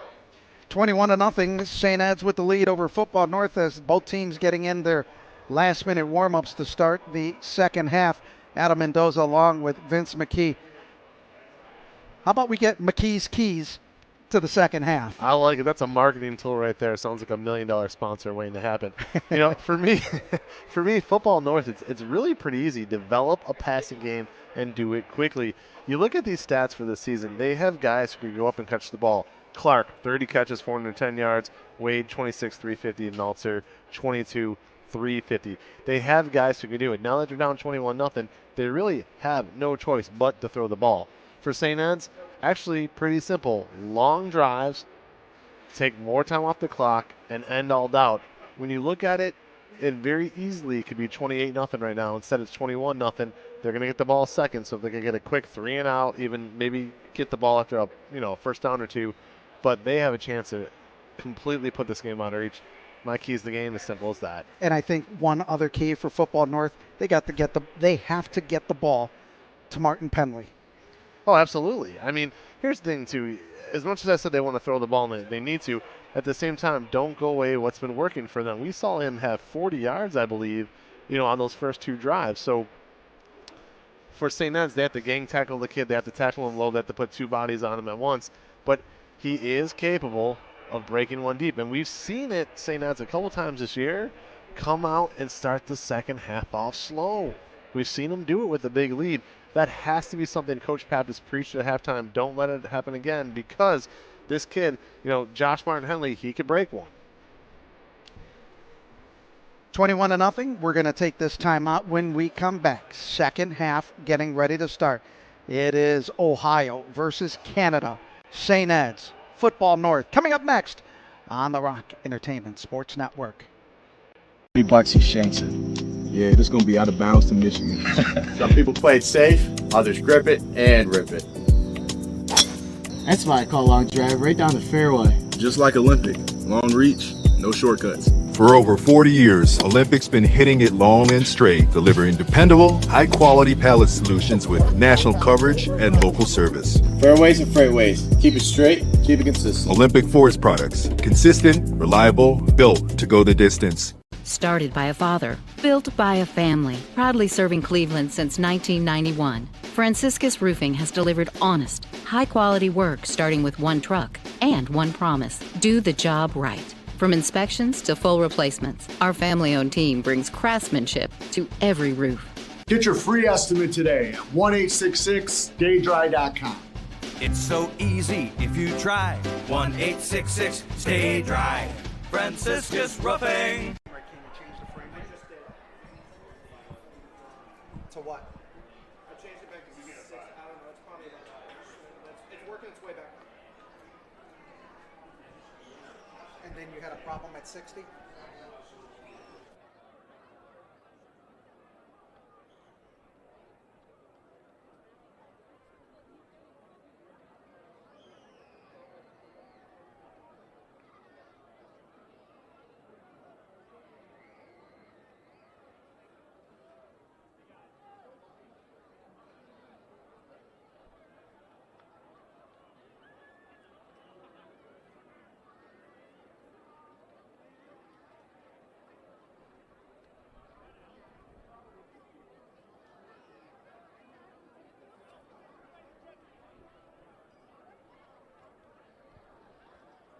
To begin the second half, Donovan Wade, number 5, and Josh Martin Penley, number 32, are deep for Canada North. Jonah Koopman sees the ball for St. Edward. St. Ed's getting ready to kick the ball away here in the second half of action as Jonah Koopman sends it high, sends it into the end zone for another touchback as the Chargers of Football North will have the football at their own 20-yard line as we are into this Friday night, week 8 of the high school football season. And tonight, Vince, Really feels like football weather. As we talked about it, had a slight chill in the air. Nothing too bad. Felt great. Little wind gust here and there. But this is, when they talk about Friday night football, those, vaunted Friday night lights, as we always used to say, this is the kind of night they're talking about. So it'll be Football North with it. 1st and 10 at the 20-yard line. Muller back. He's 0 for 6 on the day. They're going to give it to Penley Martin, but this time he gets nothing as Luke Ardito leads the way on the tackle for St. Ed's. So Josh Martin Penley there, he is the kind of guy that, again, if you don't wrap him up quickly, he could break one. St. Ed's did a good job there, getting a few bodies on him quickly, bringing him down before he could start any trouble. I think in that first drive, the Eagles may have underestimated the strength of Josh Martin Penley when he broke away for those big runs. You're seeing them. They're really wrapping up now when they get the ball as he play action, and that one was batted at the line of scrimmage, and the offer continues for Football North.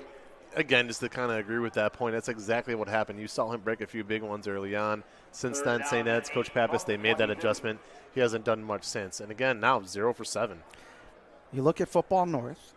They come every week down to the States from Mississauga, Ontario, Canada. That is a suburb of Toronto. Great place.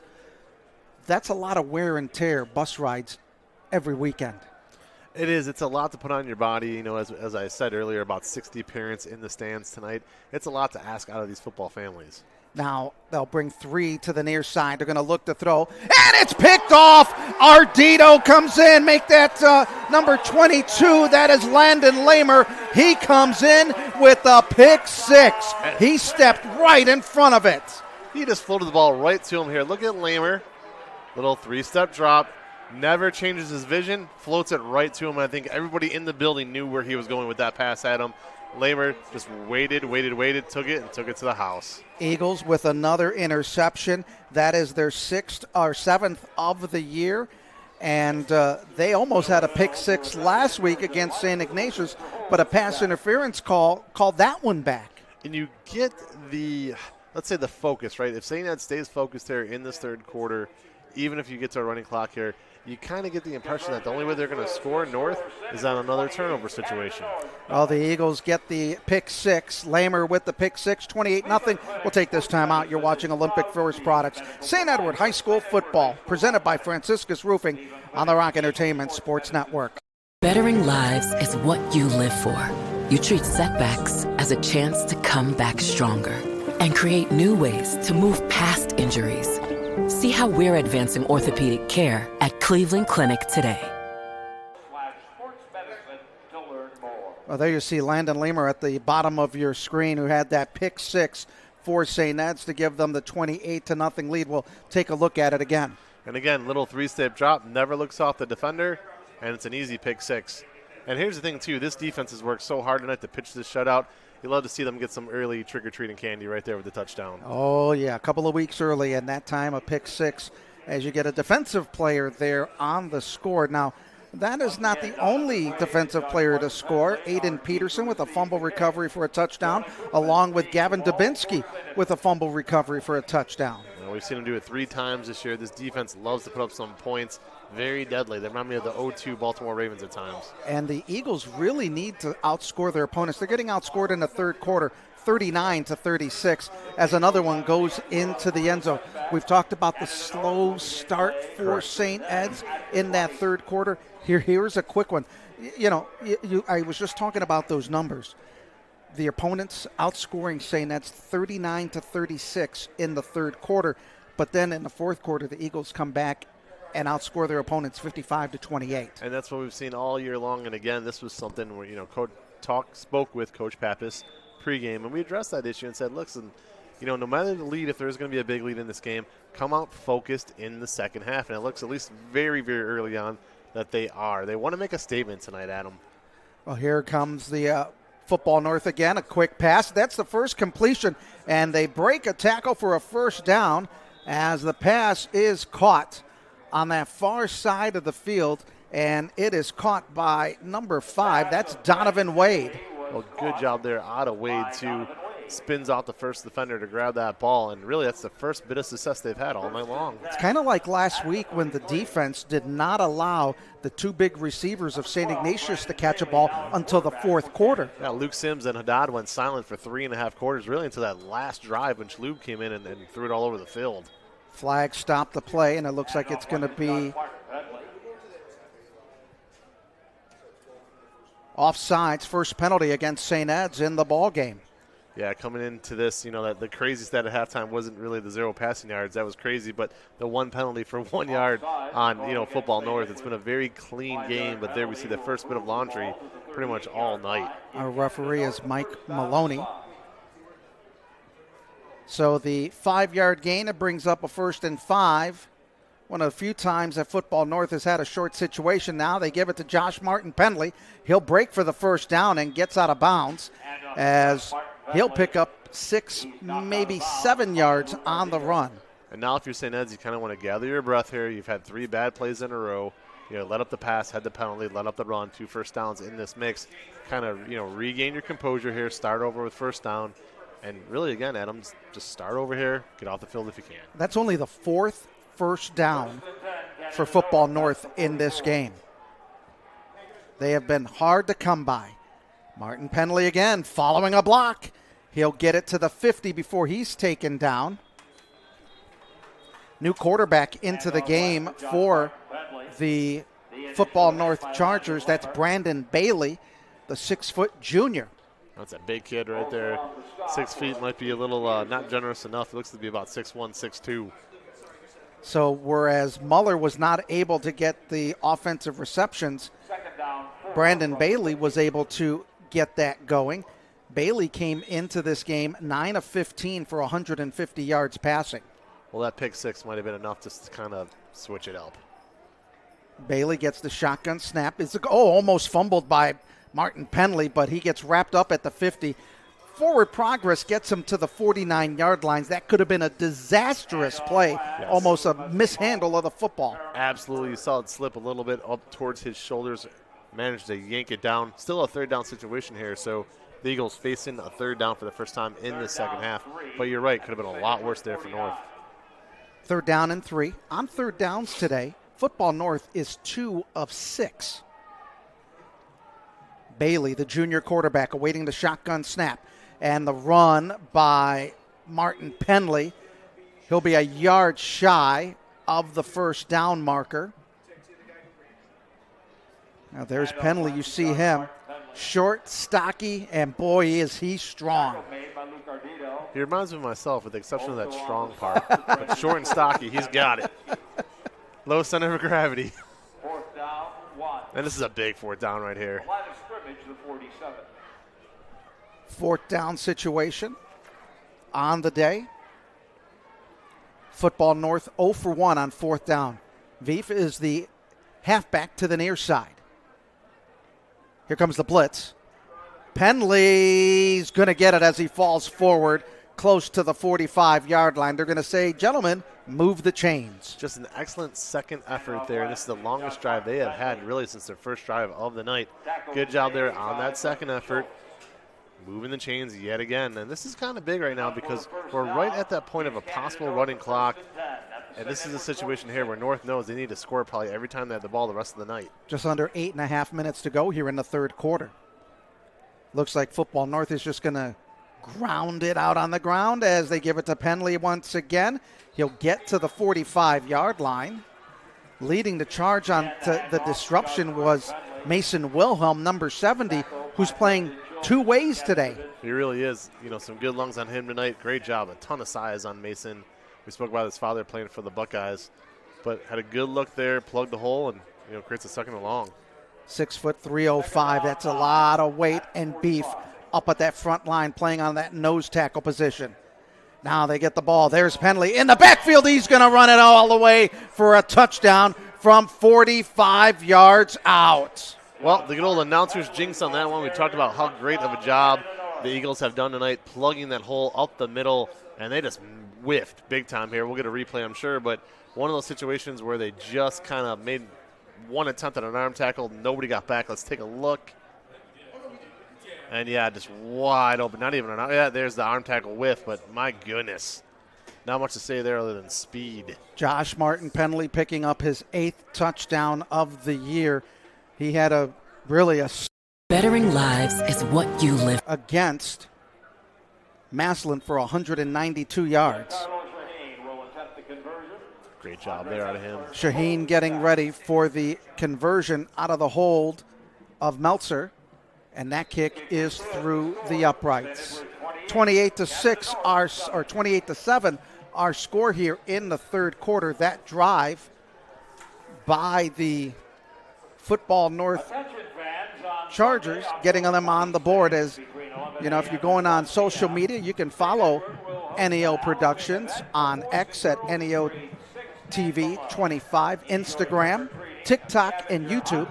These games will appear on YouTube in their full production. Also, there'll be a condensed, highlighted version of the games afterwards on YouTube. So there's all the ways you can follow NEO Productions. Our producer director is Chris Mendoza. Our technical director here in the booth is Harper Lucas. Lucas Swanson on the field, and Andrew Henderson on camera in the booth. I'm Adam Mendoza along with my partner Vince McKee here. 7:41, Football North getting on the board. Well, there goes the shutout. So St. Ed's looking at their first shutout since Pick North opening week. Couldn't do it. And really, it's the same thing over and over again this season, Adam. We've seen St. Ed's let up those big explosive plays to start a second half. They got 7 in their third quarter, and then Football North was able to get their 7. And really, as this one is a squibber, and it goes out of bounds, and that's going to be a penalty against Football North. Trying a little trickery there. It was a good effort. I wasn't looking out for it, and they caught St. Ed's by surprise, but at the same time couldn't execute it either. But yeah, a little trickeration. So now the officials having a talk with Coach Tom Lombardo to say, do you want the ball here? Do you move it? Because normally the ball goes to the 35 if it goes out of bounds. True. So that's just be a spot foul if it doesn't get to the 35, I'd imagine, right? I mean, you don't see a ton of these in high school. Illegal procedure. Okay. And it'll be a first down, and they're gonna move the ball after the spot. Great idea, though. They didn't overside the line at all or extend it. Let's see here. I think this flat out goes out of bounds. Yeah. So the ball will get moved up to the 48-yard line of Football North. Johnny Ivanchik, the quarterback, 8 of 9 for 85 yards. They give it to Brandon White, but then he got popped at the line of scrimmage on a hit by Keegan Grant. Well, the one thing that jumps out here, too, is St. Ed's sticking with their starters despite the 3-touchdown lead in the third quarter. You'd have to wonder if they didn't let up that touchdown and it was still 28-0, if they would have brought out the starters for one more possession. I personally feel like they would have, wanting to make a statement tonight. The Eagles are 9 of 10 passing the football so far. Ivanchik will have one back to his right. 7:03 to go. Delay. Brandon White getting a block on the sideline at the 30 and out of bounds at the 25. We don't see the draw very often by St. Ed's.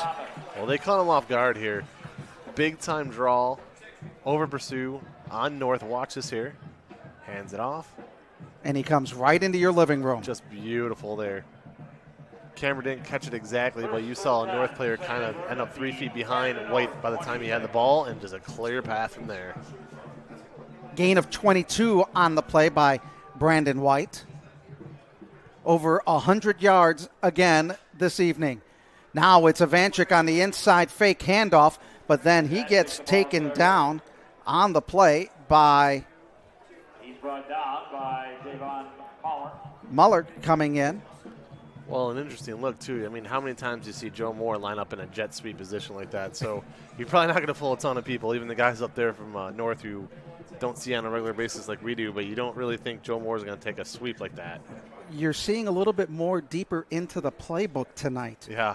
That's one that you really haven't seen. Second down and 11. Now they give it over to number 82, that's Dason Williams. And Williams will get about 5 yards on the play. Dason Williams, that's his 7th run of the year.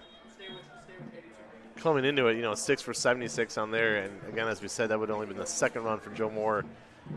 Two interesting formations back-to-back here, maybe giving Brandon White a quick breather, but at the same time, you got guys like Tyrese Buchanan that you could turn to. So interesting situation there with those 2 play calls. Injured player for Football North. Let's take a look at our remaining productions from NEL Productions. Next week we'll be at Case Western Reserve University for St. X and St. Ignatius Herb Street. There's going to be a Herb Street on the quarterback for St. X. And then that following day on Saturday, Archbishop Moeller comes into town. The Eagles looking to avenge a 35-30 loss last year down in Cincinnati. And then we round out the regular season with the Battle of Holy Cross teams in Akron against the Hoban Knights. Well, you and Chris do a tremendous job, and I have to ask you, what happens when an invitation comes to the house for a Friday or Saturday wedding during the fall?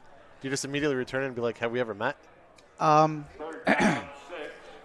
There's a story right there. I haven't told you this yet. Hold it. There's a story for this one. All right, now.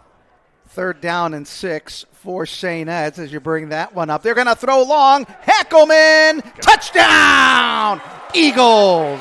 Beautiful job here by Ivanchik. I don't want to take the attention away from the receiver, but Ivanchik had a North player in his face, took a massive hit on that play, hung tough, made the pass. Look at this. He knows he's getting popped, gets the pass off. Hackelman does what Hackelman does. Just beautiful. 2nd one of the night, and he continues to break that record and extend that record. Wow. So the Eagles go up 34-7 as the 3rd touchdown pass by Johnny Ivanchik. That gives him 19 on the year. Sneaky good stats. Kick is up. Kick is good.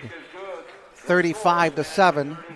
St. Ed's with the lead. As you see, Ivanchik and Hackelman, they have combined for a ton of touchdown passes that are considered explosive plays. And in the first half, St. Ed's had 4 rushing explosive plays, 2 passing explosive plays. It's been a tremendous season for them. It reminds me of, Keon Mason with Casey Bullock. You're seeing it now with this connection as well. Clearly, Ivanchik not worried about getting hit, standing in the pocket, making those throws, and what a comfortable ability they have. And I feel like you got a story you're dying to tell me right now. Well, you were talking about if I get an invitation to a wedding. This is my 19th season of calling St. Ed's football. And in those 19 years, I've missed 3 games. Wedding, funeral? Wedding, Cavs game in Spanish that I did. Oh, yeah, you can't pass that up. I missed the Holy War to do the Cavs and the Milwaukee Bucks to do it in Spanish. That's a great idea, though. Good for you. That's actually a really cool idea. Actually, I was filling You're in never for gonna get that chance again. I was filling in for Rafa, the Cavs Spanish play-by-play announcer. He was in Mexico to do the NFL announcing at the field, and so the Cavs reached out to me. I said, hey, my Spanish is no good, but, I worked with them for a few months and, got the opportunity to do an NBA game in Spanish. And, so 3 games missed, 2 weddings, and a Cavs game, and I missed the Holy War for that one. Now this one goes through the end zone again. So not very often that I miss it, and I will tell you, and you know how it is. You're working on a Friday night. Yeah. Things happen. Here you got called at the last minute. We had to make a last-minute change, and you had an event to do with your family tonight, and we appreciate you coming out here in such short notice. Well, I'm happy to be here, but really for me, you should appreciate my wife because it is her that allowed me to skip Boo at the Zoo. But, all joking aside, I've been doing this 10 years. I've missed 2 games, funeral and a wedding. God rest my grandfather's soul in heaven. But went to a wedding on my wife's side on a Friday night, and I just couldn't believe it. So, yeah. But here we are. Another big run by Football North, and that time that is Brandon Bailey with the big run here as Football North getting some yardage in the second half. That's a big boy with that run. Brandon Bailey, 6'195", just a junior. Yeah, he kind of ran right behind his blocker, but Can we say they grow them big in Canada? They sure do. That's the poutine, that gravy on those French fries. Oh, the poutine, yes. You have to have that when you yes, go there. When I go to Toronto, Chris and I were in Toronto last summer, and yes, we did get the poutine. And oh, yeah. Mason Williams coming in to make the tackle, one of the few, and he was right in on the charge. It's a great tackle, but I got to tell you, it's nothing like the gravy on the French fries. I must give Toronto. And they're so nice. The one night I was there is when the Cavs beat the Raptors and knocked them out of the playoffs in 2016 when the Cavs won it all. And I'm decked in Cavs gear head to toe, and those fans were still super nice to me. It's a great city, great people. So it brings up a 2nd down and 10 for Football North. Play action fake. Bailey looks, fires. He's got a receiver wide open, and it is caught. And he gets to the 15, down to the 6. And the catch made by Donovan Wade. Just wide open there again and again. And I feel like I'm a broken record right now, but these are the plays Coach Pappas wanted to avoid, and they're dialing them up. Look at this pass. Right on the money. Boom, in stride. And almost gets a touchdown out of this. Great job of recovery there by the Eagles. But, my goodness, this is what they wanted to avoid, and it's happening again. Brandon Gay coming in to make a tackle as Martin Penley getting the football. And he goes nowhere that time as the Eagles slow him down. And now you wonder why they didn't start this kid at quarterback tonight. I mean, Bailey is coming in. He's kind of lighting it up right now. And it makes you wonder if this is something where he's getting these reps for a possible start coming up. Talking about Toronto, Chris and I went on a trip last year. What a weekend. We had the Hockey Hall of Fame. Ooh, nice. CFL football with the Toronto Argonauts that night. Awesome. And then the next day, Toronto Blue Jays playing. We'll see if we get a second here after this play. Now they play action fake, looking into the corner. Miller is beat, and it's a touchdown for Football North as Donovan Wade comes up with the catch. Well, Donovan Wade came into this game with quite the stat line. He's shown you why tonight. We talked about the no passing yards at halftime. They're making up for lost time. Look at this play right here. Again, he's got about 2 feet on him. Doesn't even need a high point. Just puts his hands up, softly catches it. Eagles got burnt again there. Brandon Bailey really picking on Brandon Gay that time on those 2 passes where he got beat, as Shaheen getting ready on the extra point, and the whistles will stop the play. 35-13 with 3:44 remaining. And for St. Ed's, this is a situation where, hey, we know the game's probably not in jeopardy. We know we're probably going to win. But still, you don't want all these big chunk plays on film against you. I don't care if it's your first string, second string, third string. You guys talked about social media earlier. These are the kind of plays you just don't want out there, period. Donovan Wade on the hold. Shaheen getting ready for the extra point. Snap, set, kick away, low, but it is good. 3:44 to go. 35-14 is our score. As we take a look at Football North against Ohio teams, they've been playing them since 2019. And the first game against Ohio, 28-15, in a loss to Mentor. Then they defeated their first win against Lorraine in 2019. And look at the opponents that they played. Let's bring back memories. I've been at several of these games. Like you said, Ironton is no cupcakes. That's a big win they have over them. And that one win against St. Ignatius in 2019, that was the Hail Mary pass I was telling you about off air. So they've had some moments over time. Mentor 1-2. 2 wins against St. Ignatius, a win over Mentor, a win over Massillon, a win over Ironton, Perry, and Lorraine. It's no joke.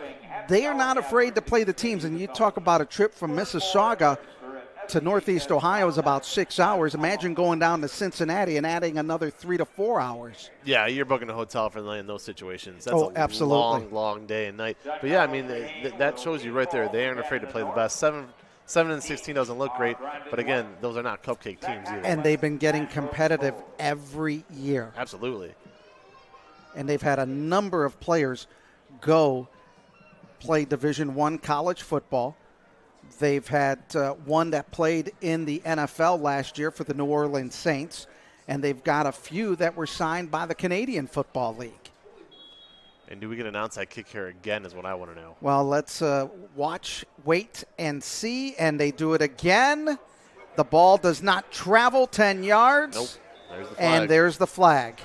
So these are good kicks. They're just not going far enough. I mean, this is twice now where both these onside kicks placed pretty well, just not deep enough.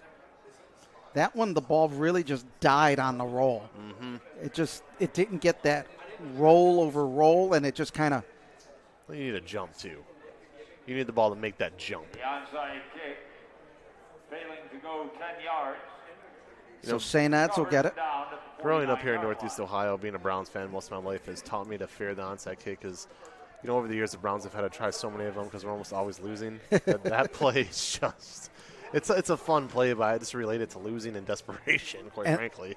And looking at Coach Lombardo on the sideline, throwing his hands up in the air, figuring, what the heck, what are we doing on special teams? That will be a point of emphasis this week when they get ready for Moeller. As they hand the ball off to Brandon White on the outside, he'll cut to the 45 and gingerly walks out of bounds. Well, at 35-14, too, again, Coach Lombo has to be thinking to himself, boy, I wish I could get my starters out of this game heading into Moeller next week. And because it's still just 21 points, he can't. And that's got to be frustrating. He might never say it out loud, but, a 35-0 score right now, running clock, having your backups in there would have looked a lot better for him. Regardless, you're going to see these starters stay in there for at least one more drive. Brandon White, 124 yards on the day with a rushing touchdown. He dots the I out of the pistol formation.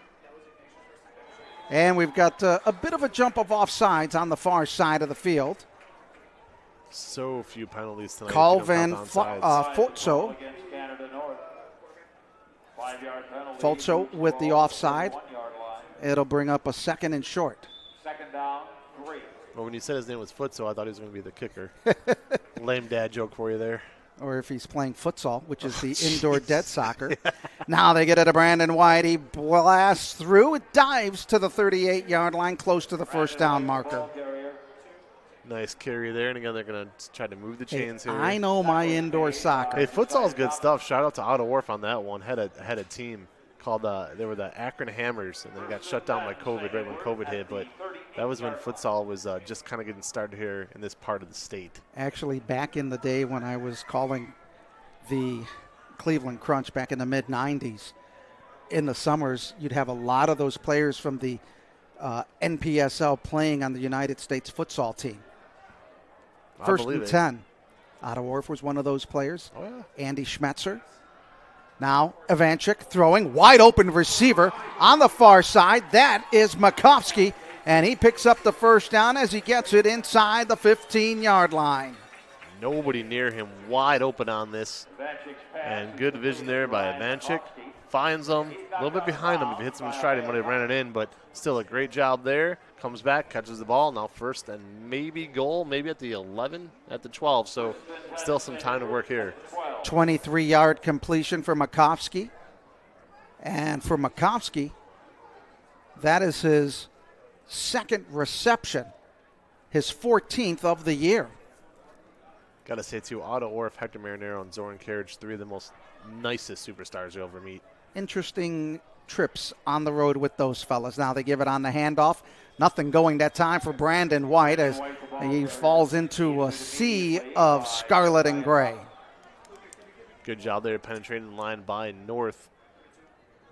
The final point I'll wrap up, again, as a kid, I remember the Browns being good and also remember the Crunch being good. It's crazy. And the Cleveland Force, for that matter. So growing up in Northeast Ohio, I kind of knocked the Browns earlier, but being 43 years old, both those teams provided a lot of happy memories. One thing that is not a good sign right now is Mason Wilhelm coming off the field, just nursing a little bit of a banged-up injury, so they'll have to bring in a replacement for him. Xavier Kurzak will come into the ball game for the Eagles, as it will be a 2nd down and 12 after a loss of 2 on the play.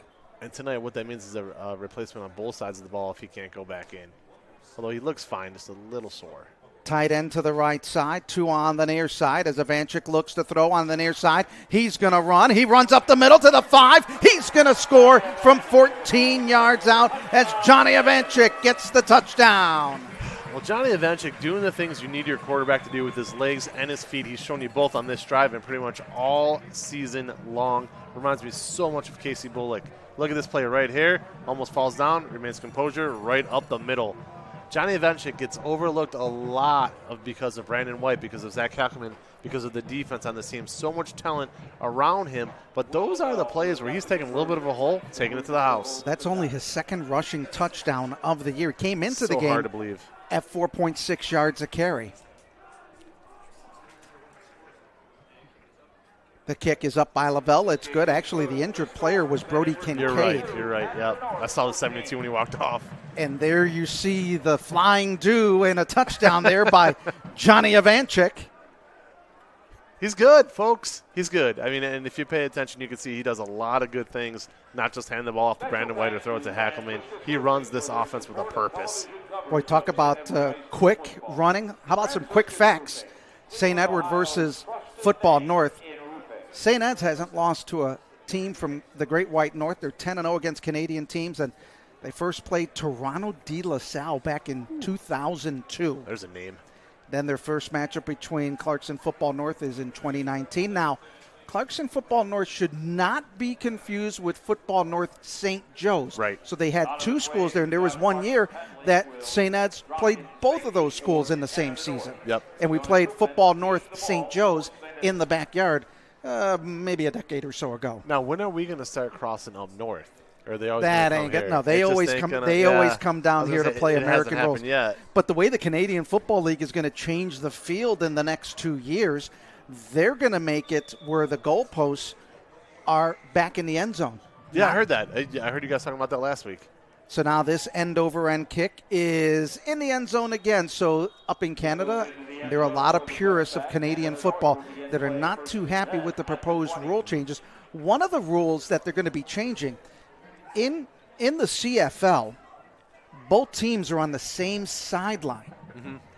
So when one of the rule changes is both teams will be on opposite sides, and they say it's to get players in and out quicker, because if you're a team, say, to the right of the field and your defense is all the way to the left, that's a long way to try to make a change.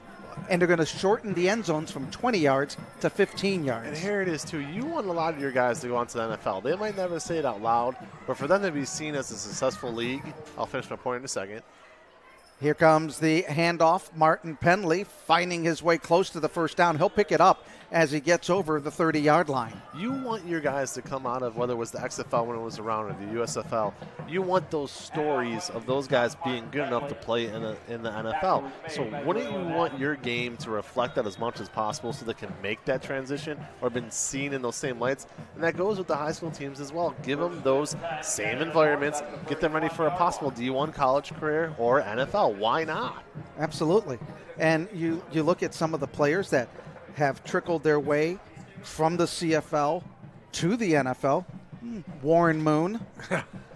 He played and won many, many championships with the then Edmonton Eskimos. Mm-hmm. Now they're called the Edmonton Elks, and I love mentioning Edmonton because their uniforms are just like St. Ed's. Yeah, and there's a great documentary out there. It isn't about the Canadian Football League per se. It's about the original USFL and the names that came out of there, like Herschel Walker, Jim Kelly, even Warren Moon. There are names that came through that, not Warren Moon, but Jim Kelly. Well, Penley getting out of one block. He thought he was going to get stopped at the line of scrimmage and quickly picks up 17 yards on the run. He said, Vince McKee, stop telling your story. Watch me run the ball.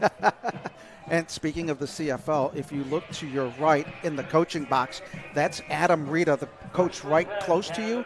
He has been in the NFL, has won a couple of CFL Grey Cups, and a longtime fixture in the Canadian Football League, working with Football North over the last few years. As Martin Penley running it again, not this time, as Mason Wilhelm leads the charge, trying to throw him down. And I thought the only royalty we were going to be surrounded tonight was Rob Cinco over there on stats. Oh, that's right. That's one right. I forgot to mention our stats crew, Rob Cinco and Bob Zaremba, always with us week in and week out. So you guys saw the Toronto Argonauts play. That is awesome. And you said you saw the Blue Jays as well, correct? Yes. See, that was one of the biggest things when we went in 2016. I wanted to see a Blue Jays game, not only because I love baseball, but I love WrestleMania 6. And that Sky Dome was where it took place. So for me, it was like a wrestling geek and a baseball geek all at once. Now Brandon Bailey running the football for a couple of yards as the third quarter comes to an end. 3 quarters in the books. St. Ed's leading at 42-14. Let's take this time out. You're watching Olympic Forest Products. St. Edward High School football presented by Franciscus Roofing on the Rock Entertainment Sports Network. $20 he shanks it. Yeah, this is going to be out of bounds to Michigan.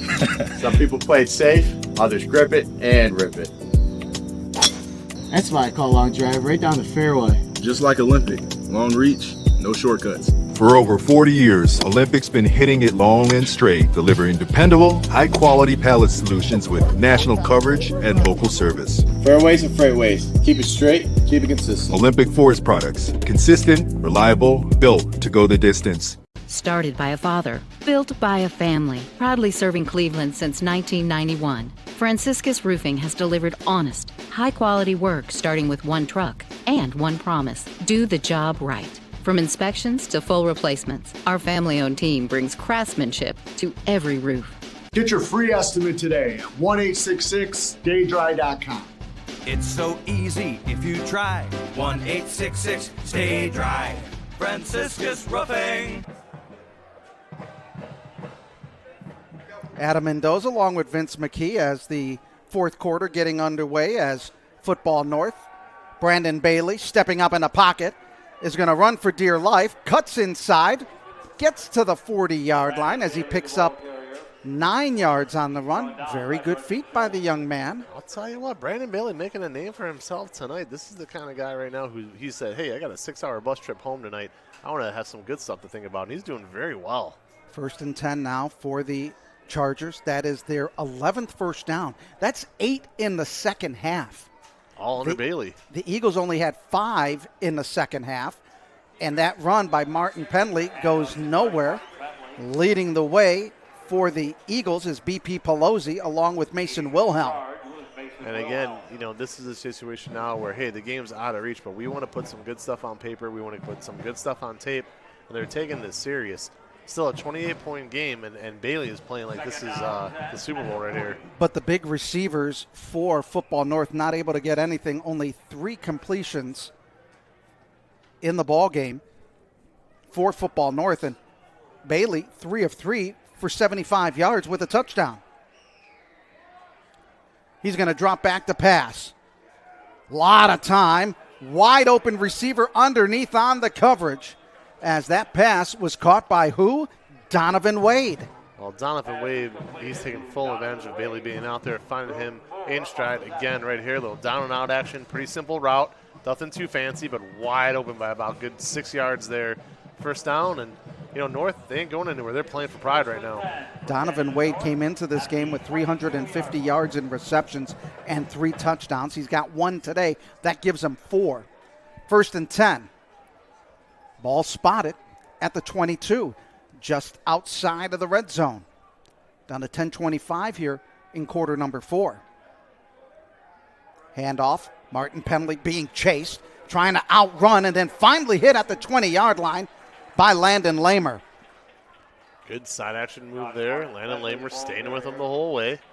Had that big play earlier tonight with the pick 6. Here it comes right into your living room. Boom. Good job there, taking him down on one hit. I mean, you can count on one hand how many times you've seen that tonight with that young man running the ball. Talk about fearless cameraman on the sideline. Didn't even flinch on that play. Doing his job. 2nd down and 7. There'll be a stoppage in play. Now, that's pretty good for our camera guy. Didn't even flinch, go out of the way, or think, oh, Lord, I'm going to get hit. No, he stayed with it. Great job. That's why he's doing that and not me. If I was there, that probably would have dropped the camera. Jacob Muller now back into the ball game. Interesting. Handoff, Martin Penley gets inside the 15 to the 14 before he's taken down by Luke Ardito. Here comes Bailey back in. So now, maybe had to tie his shoe. Switching quarterbacks, Brandon Bailey now checks back in. Brandon Bailey is 4-4 for 93 yards with a touchdown. Muller has an interception thrown for a pick 6. Well, that's the only completion Muller made all game, was the pick 6. Unfortunately, not to his teammate. Here comes the blitz. Martin Penley up the middle. Breaking a tackle, picks it up, gets the first down inside the 10. So again, at this point, Clarkson North really playing for pride. 9 minutes to go. They do not want to lose by more than 30 points and have that running clock put on them. So there are little things within the game that you see, and right now we're seeing that because they are playing very hard. Getting back to the line of scrimmage very quickly is Football North. Tight end to the near side. Here comes the blitz. They get it to Martin Penley. He cuts back inside to about the 5-yard line, and it'll bring up 2nd and goal to go. Well, a good job there on number 31, and I apologize, I don't have the man's name in front of me at this exact second, but 31 right there. That's Daniel Veith. Daniel Veith did a good job on that block. He kind of snuck up, crouched real low before the snap, didn't see him, and then Martin Henley was able to run right behind him on that play. So that was one of those things, again, the game within the game, you see a kid step up. Good job there out of Veith. 2nd and goal at the 4-yard line. Penley again, following his block, breaks away, spins in the end zone for a touchdown. So a nice night for that young man. He deserved another touchdown, and he got one. Now 2 on the night. He likes that spin move. He did it again. Not nearly as dramatic, but right here at the very end of this play, kind of spins right around and right there. And St. Ed just looked tired on that play. Eagles giving up 20 points so far in the second half, as they had the lead 21-0 in the first half. And luckily they're outscoring actually it's tied in the second half, 21-21. Yeah, it is. Kick is good after the kick, and we are going to take a timeout. You're watching Olympic Forest Products, St. Edward High School football, presented by Franciscus Roofing on the Rock Entertainment Sports Network. Bettering lives is what you live for. You treat setbacks as a chance to come back stronger and create new ways to move past injuries. See how we're advancing orthopedic care at Cleveland Clinic today. 42-21, as Coach Corcoran talking to his special teams unit. That drive for Football North, 12 plays, 80 yards. Very impressive, too. I mean, they did it with the pass and the run there, took their time, didn't get rushed, and just made plays on that drive. Again, 3-touchdown game. Leads you to think it might be out of reach for them, but at the same time, they're looking good. And this is good momentum for them coming into the final stretch of their season. They still have to play St. Ignatius, as we mentioned. That drive took 5 minutes and 17 seconds. It was 21-0 at the half. St. Ed's had 11 first downs to Football North's 3. Now when you look at it here in the fourth quarter, St. Ed's with 16 first downs, Football North 14. 11 first downs in the second half. And crazy to think, one of their touchdown drives was like a 4-play drive where Martin Henley took it the distance, right? So really a lot of those stats coming on 2 drives. Shaheen getting ready to kick it away, and it's almost a turnover, as it was one of the deep men trying to make a dive to his left like a shortstop.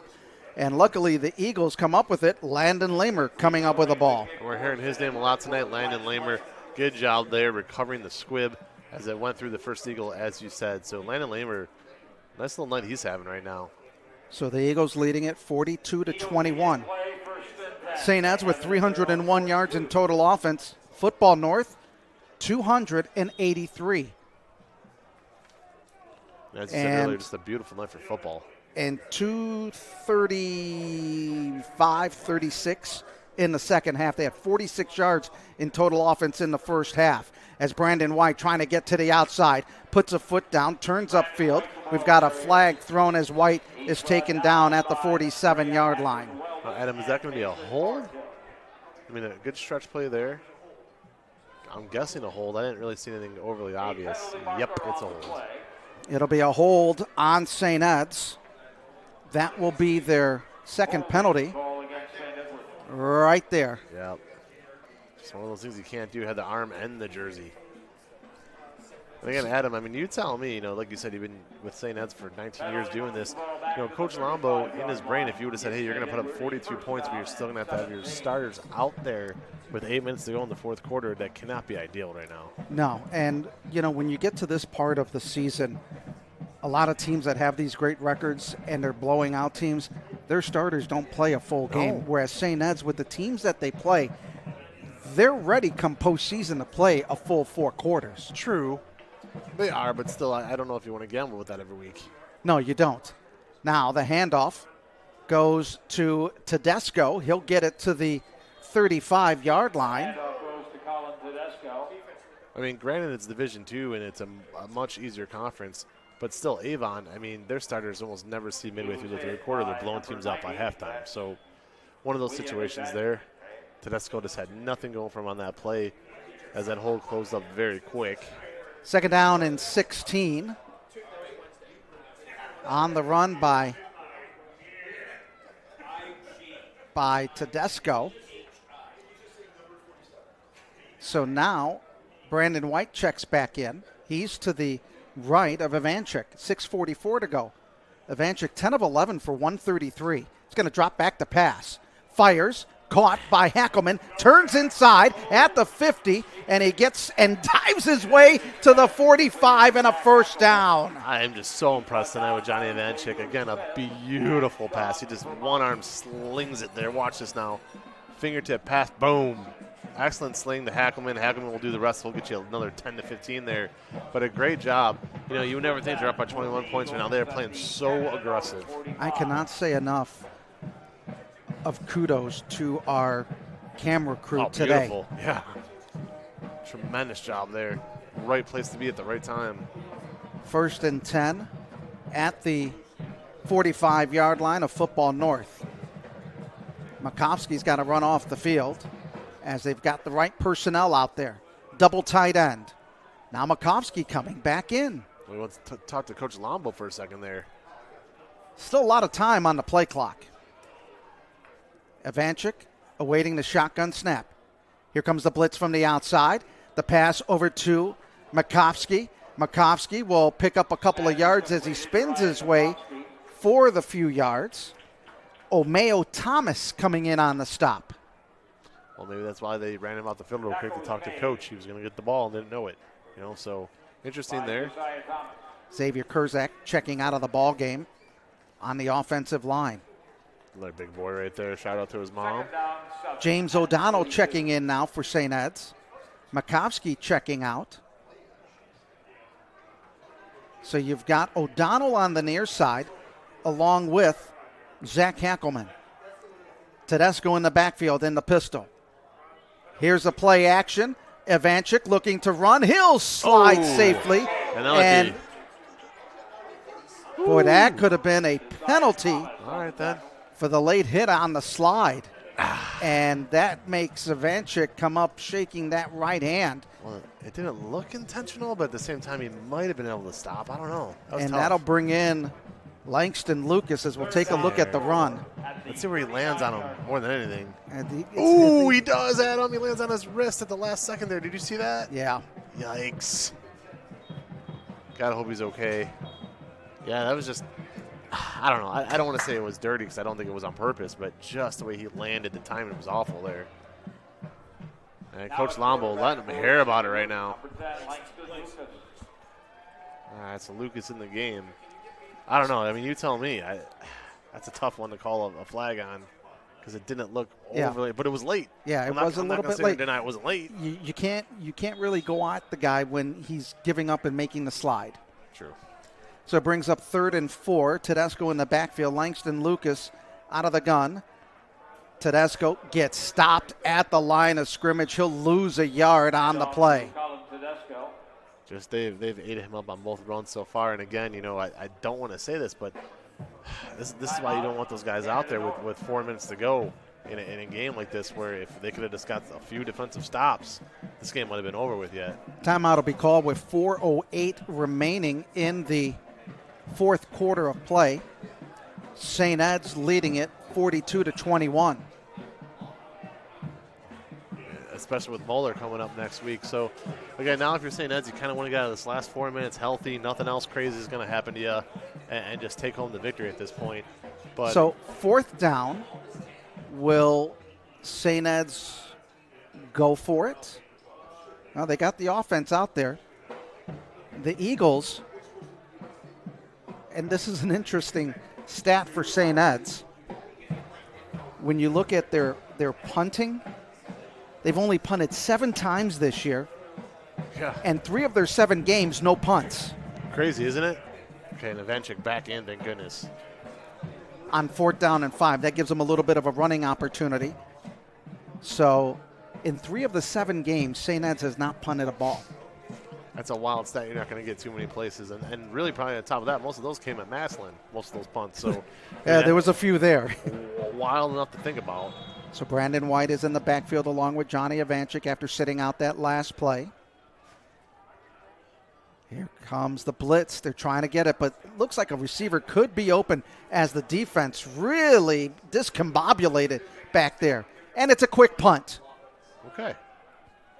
They pick it up on the far side, and they've got some room to run it back out of bounds at the 28-yard line. And on the run that time was number 21, Jarrell Shahay.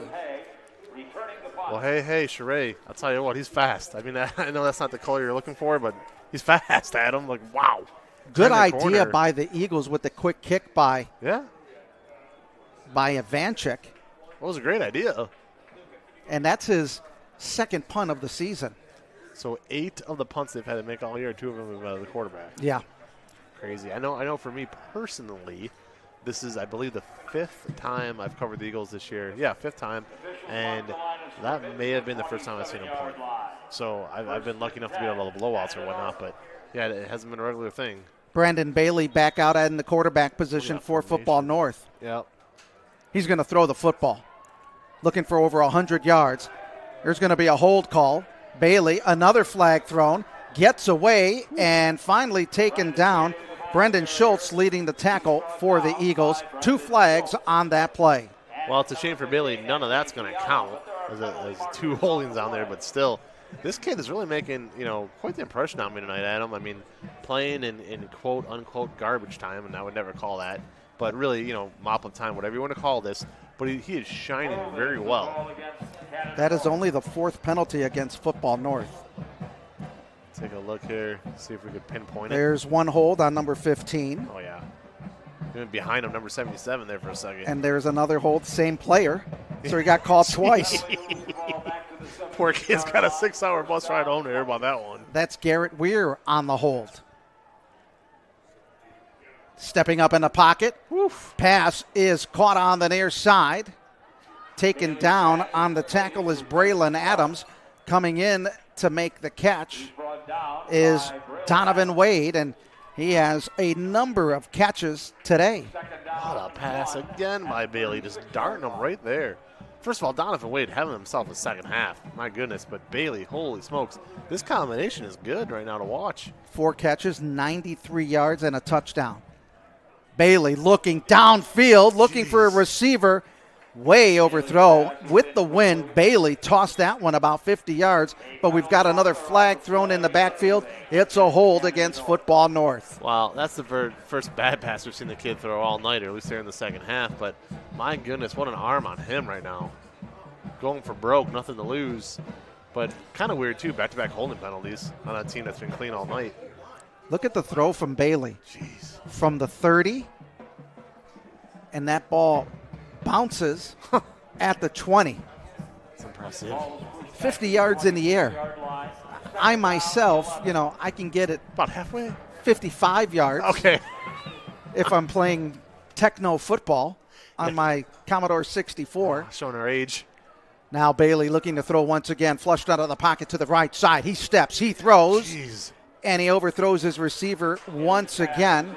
He's got a lot of time. He was looking for Tyson Clark, and another flag and another hold. What am I watching right now? So 3 straight holds. I mean, strong arm, these passes aren't even close to the receiver, but this is 3 straight plays where they've just broken down. Not much to say other than that. Penalty is declined. Yep. As Football North looks to dial it up long distance, and they get put on hold 3 straight times. Well, 3rd down on 11 here. Again, they're going to pass the ball yet again, and for St. Ed's, you really want to stop right now. End the game on a positive note, at least defensively. You're probably 1 first down away from nailing out the clock. 2:52 remaining. By the way, Tecmo Bowl is one of the greatest sports video games ever, and I will put my name to that. 3rd down and 11 as Bailey drops back 3. Steps up into the right side. Looks, pumps, fires. And the fight for the football. And interception. St. Ed's. Coming up with it is Landon Lamer. He had a pick six. He comes up with this second touchdown. He goes into the clubhouse as our possible player of the game. Watch this replay here because it looks like the receiver catches it. Comes back, receiver catches it, and Lamer just rips it away. And if the referee doesn't see it, the referee doesn't see it. That's a pick. This kid is having the game of the night. Unbelievable job. So Landon Lamer goes into the clubhouse as our leader for the J.P. Farley Player of the Game. Wow. I mean, that's crazy to say in a game when Heckelman's had 2 touchdowns. White's gone for over 100 yards. Avanchik's probably had the best game I've ever seen him have. But Landon Lamer making stops everywhere tonight, recovering outside kicks, pick sixes, interceptions, key tackles at the goal line. Kid's done it all. So St. Ed's on a 1st and 10, and they will change up the offense just a little bit as Javon Woods comes into the ball game to run. Langston Lucas, James O'Donnell, Owen Murtaugh, wide receivers. Lucas will hand it off to, nope, he's going to keep it, breaks 1 tackle, but gets back to the line of scrimmage. No, they're going to say he loses a yard on the play. And another flag late, 2 flags late. This might be 3 flags late. This might be a personal foul right here, as you don't see that many flags fly in out of nowhere. Let's take a look at this. And they told Javon Woods to come out of the ball game. Oh, boy. Yeah, not sure. Coach Gallagher all over him, so something went down just now. Still waiting for the official call. Crazy to think in a game where St. Ed's has scored 42 points, the possible player of the game might be on the defensive side of the ball, but this is where we're at. All right, Adam, let's see. Yep, definitely a personal foul. Personal foul against St. Edward.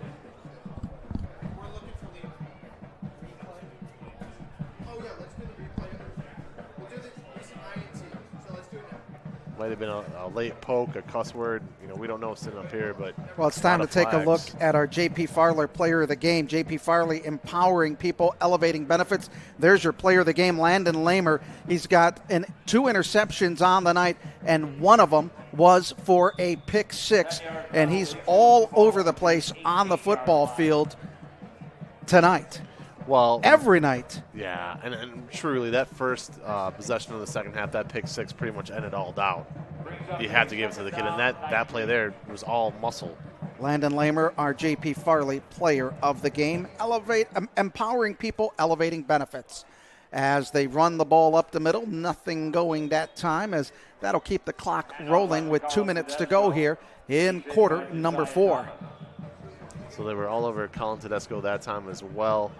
But I'll tell you what, I mean, great job again out of our camera crew tonight. It's almost as if they knew he was going to be the player of the game, knew exactly when to find him on the sidelines. I mean, it's like they have a special voice telling them. Yeah, somebody from above. Yeah.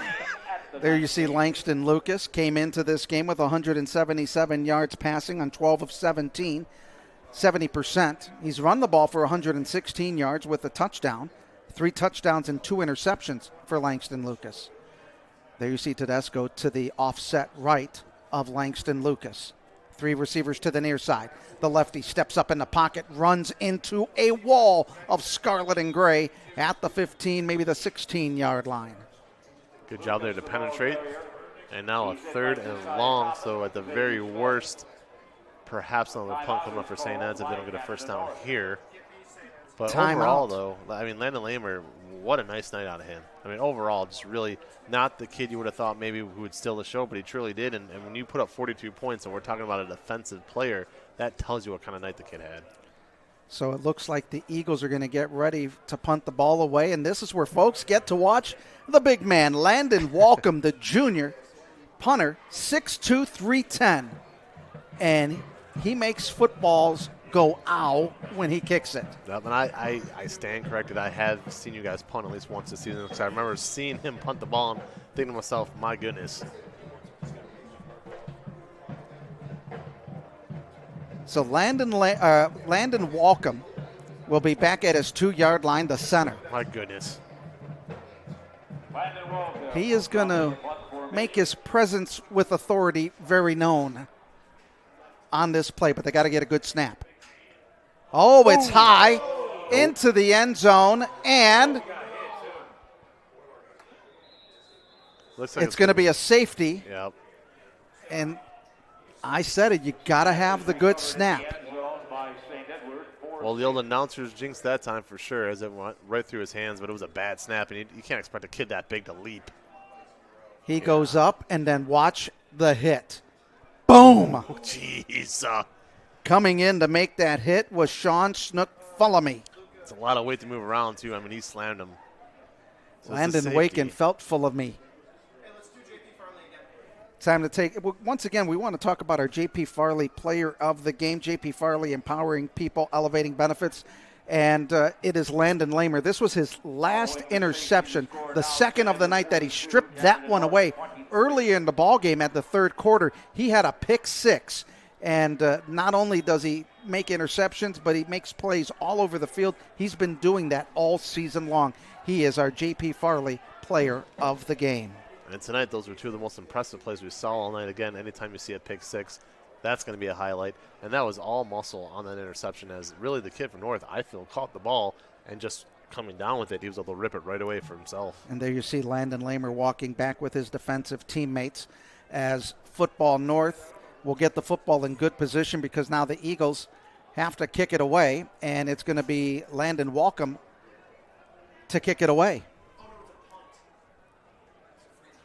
So it'll be a free kick. Yeah, I was going to say a free kick off a safety. And not exactly the score people thought they'd see coming here, a 42-23 score.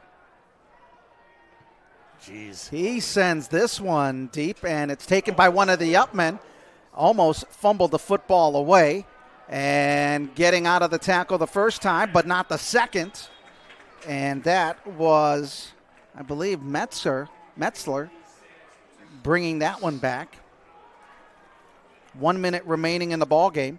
St. Ed's with 311 yards. Football North an impressive 302 yards. All of it coming in the second half. They had 46 yards in the first half. That is crazy to think when you have a game that is a 19-point differential, that the team losing by 19 points would have almost the same amount as yards. And really think about how well they've played in the second half. Very similar to last week when the Eagles had that big lead over St. Ignatius. They put up chunks of yards as Bailey looks, throws, pass caught out of bounds just before the first down marker. Tyson Clark coming in to make the catch. I'm just enjoying watching Bailey right now. This has been a lot of fun watching this kid play. And they're both juniors. Yeah. Muller and Bailey are both juniors. I think they need to give Bailey a long look at starting. Muller awaiting the shotgun snap on 2nd and 1. Steps out of the pocket. Now he runs up. He's got room. He's down to the 30. And he gets upended at the 28-yard line. Coming in on the stop was Brodon Moore. Not the starter taking him down. I mean, again, I am really starting to wonder right now why this kid did not start tonight. Bailey looks extremely impressive. Timeout will be called by Football North with 46 seconds remaining here in quarter number 4. At the 29-yard line.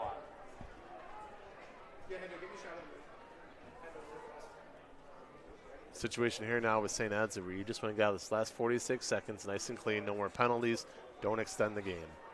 Beautiful. Scary time in Northeast Ohio as it is October. And there you see the moon with the clouds. And all you need is a werewolf howling or Frankenstein walking around as we are nearing Halloween. Halloween night, first weekend of the high school playoffs. Absolutely. I mean, and it's good for a lot of these kids, you know, at least on St. Ed's, they'll have a bye. They can go trick-or-treating if they choose to and have some fun that night. So it brings up a 1st and 10 at the 29-yard line as Bailey is going to look to throw again. Looks, lot of room, fires out of the pocket, rolling to his right side, throws a pass, caught inside the 20-yard line, down close to the 10. And the catch once again made by the leading receiver tonight, Donovan Wade. And if I'm a post-game reporter down on the field talking with the coach of Football North, I think my first question is pretty darn obvious. Why didn't this kid start? Well, he was thrown to 8 times, caught 5 catches, 112 yards. Now they look into the end zone, and it's going to be a pass interference, a defensive holding against St. Ed's. And that'll be on Brandon Gay. And that's why if you're a fan in the crowd right now of Football North, you are screaming, flag, flag, flag, hold, hold, hold. That was obvious. I mean, he'd never even turn around. He just put both hands on him and just backed him up out of the play. You can't do that. Defensive holding. And for the Eagles, that is their 4th penalty. There it is. Inside the 5-yard line with 19 seconds. First and goal to go at the 5 as make that Bailey throwing into the corner.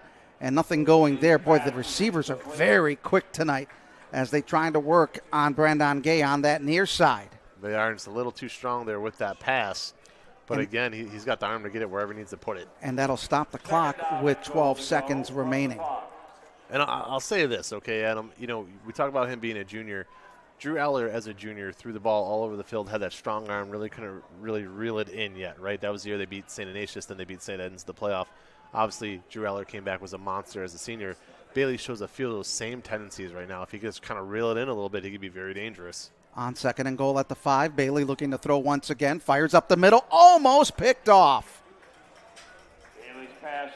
North showed you a lot of things tonight, too. They showed you they could run the ball, and here again in the second half, they showed you they could pass that as well. Defense, very sketchy, letting up 35 points as we had the pick 6 for one of those touchdowns. So really 35 points led up by that defense. So they're going to have some things to clean up before they continue the rest of their season. But overall, despite the loss, I'm kind of impressed on some things I saw tonight from North. And they are going to come back and take on St. Ignatius in Week 10 of the high school football season. Got a flag thrown on the near sideline. And again, with 6 seconds left in this game, you don't want any flags right now.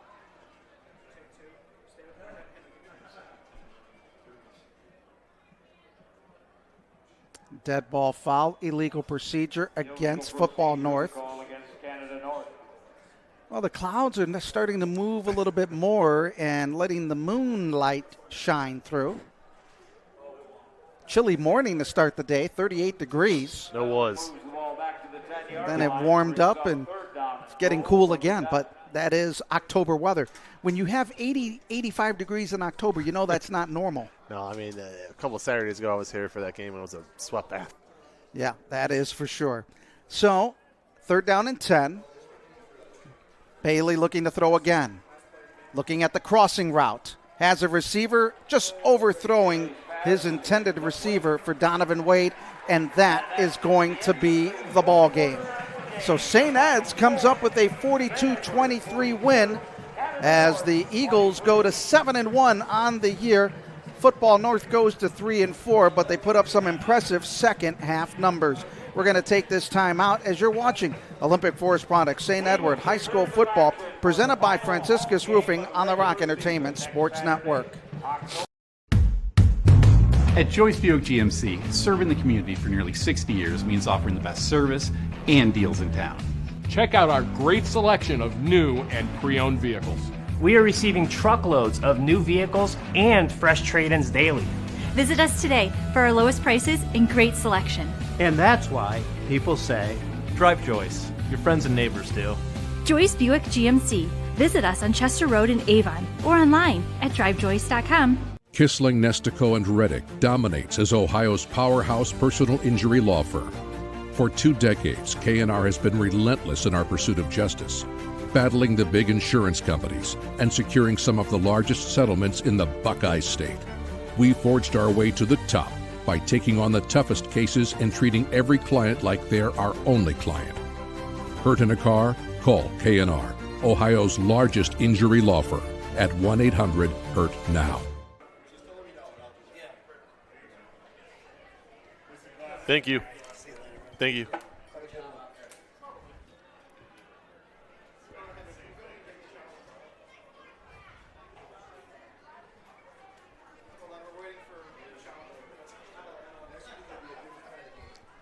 He can move in.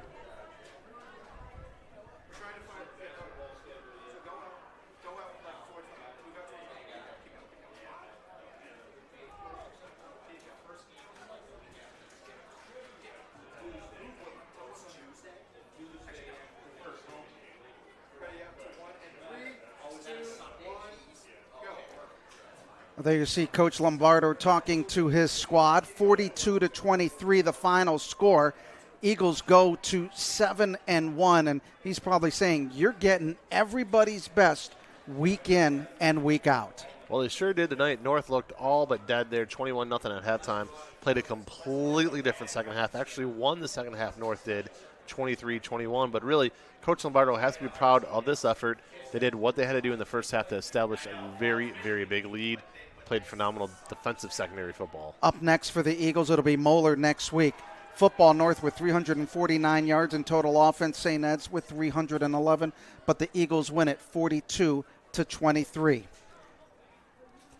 For our producer-director, Chris Mendoza, our floor director, Harper Lucas, our cameraman, Lucas Swanson and Andrew Henderson, and for Vince McKee, I'm Adam Mendoza. Oh, we can't forget our statistician, Rob Cinco. I'm Adam Mendoza saying so long from First Federal Lakewood Stadium, where the final score is St. Ed's 42, Football North 23. This has been a presentation of the Rock Entertainment Sports Network and a production by Ennio Productions. Have a great night.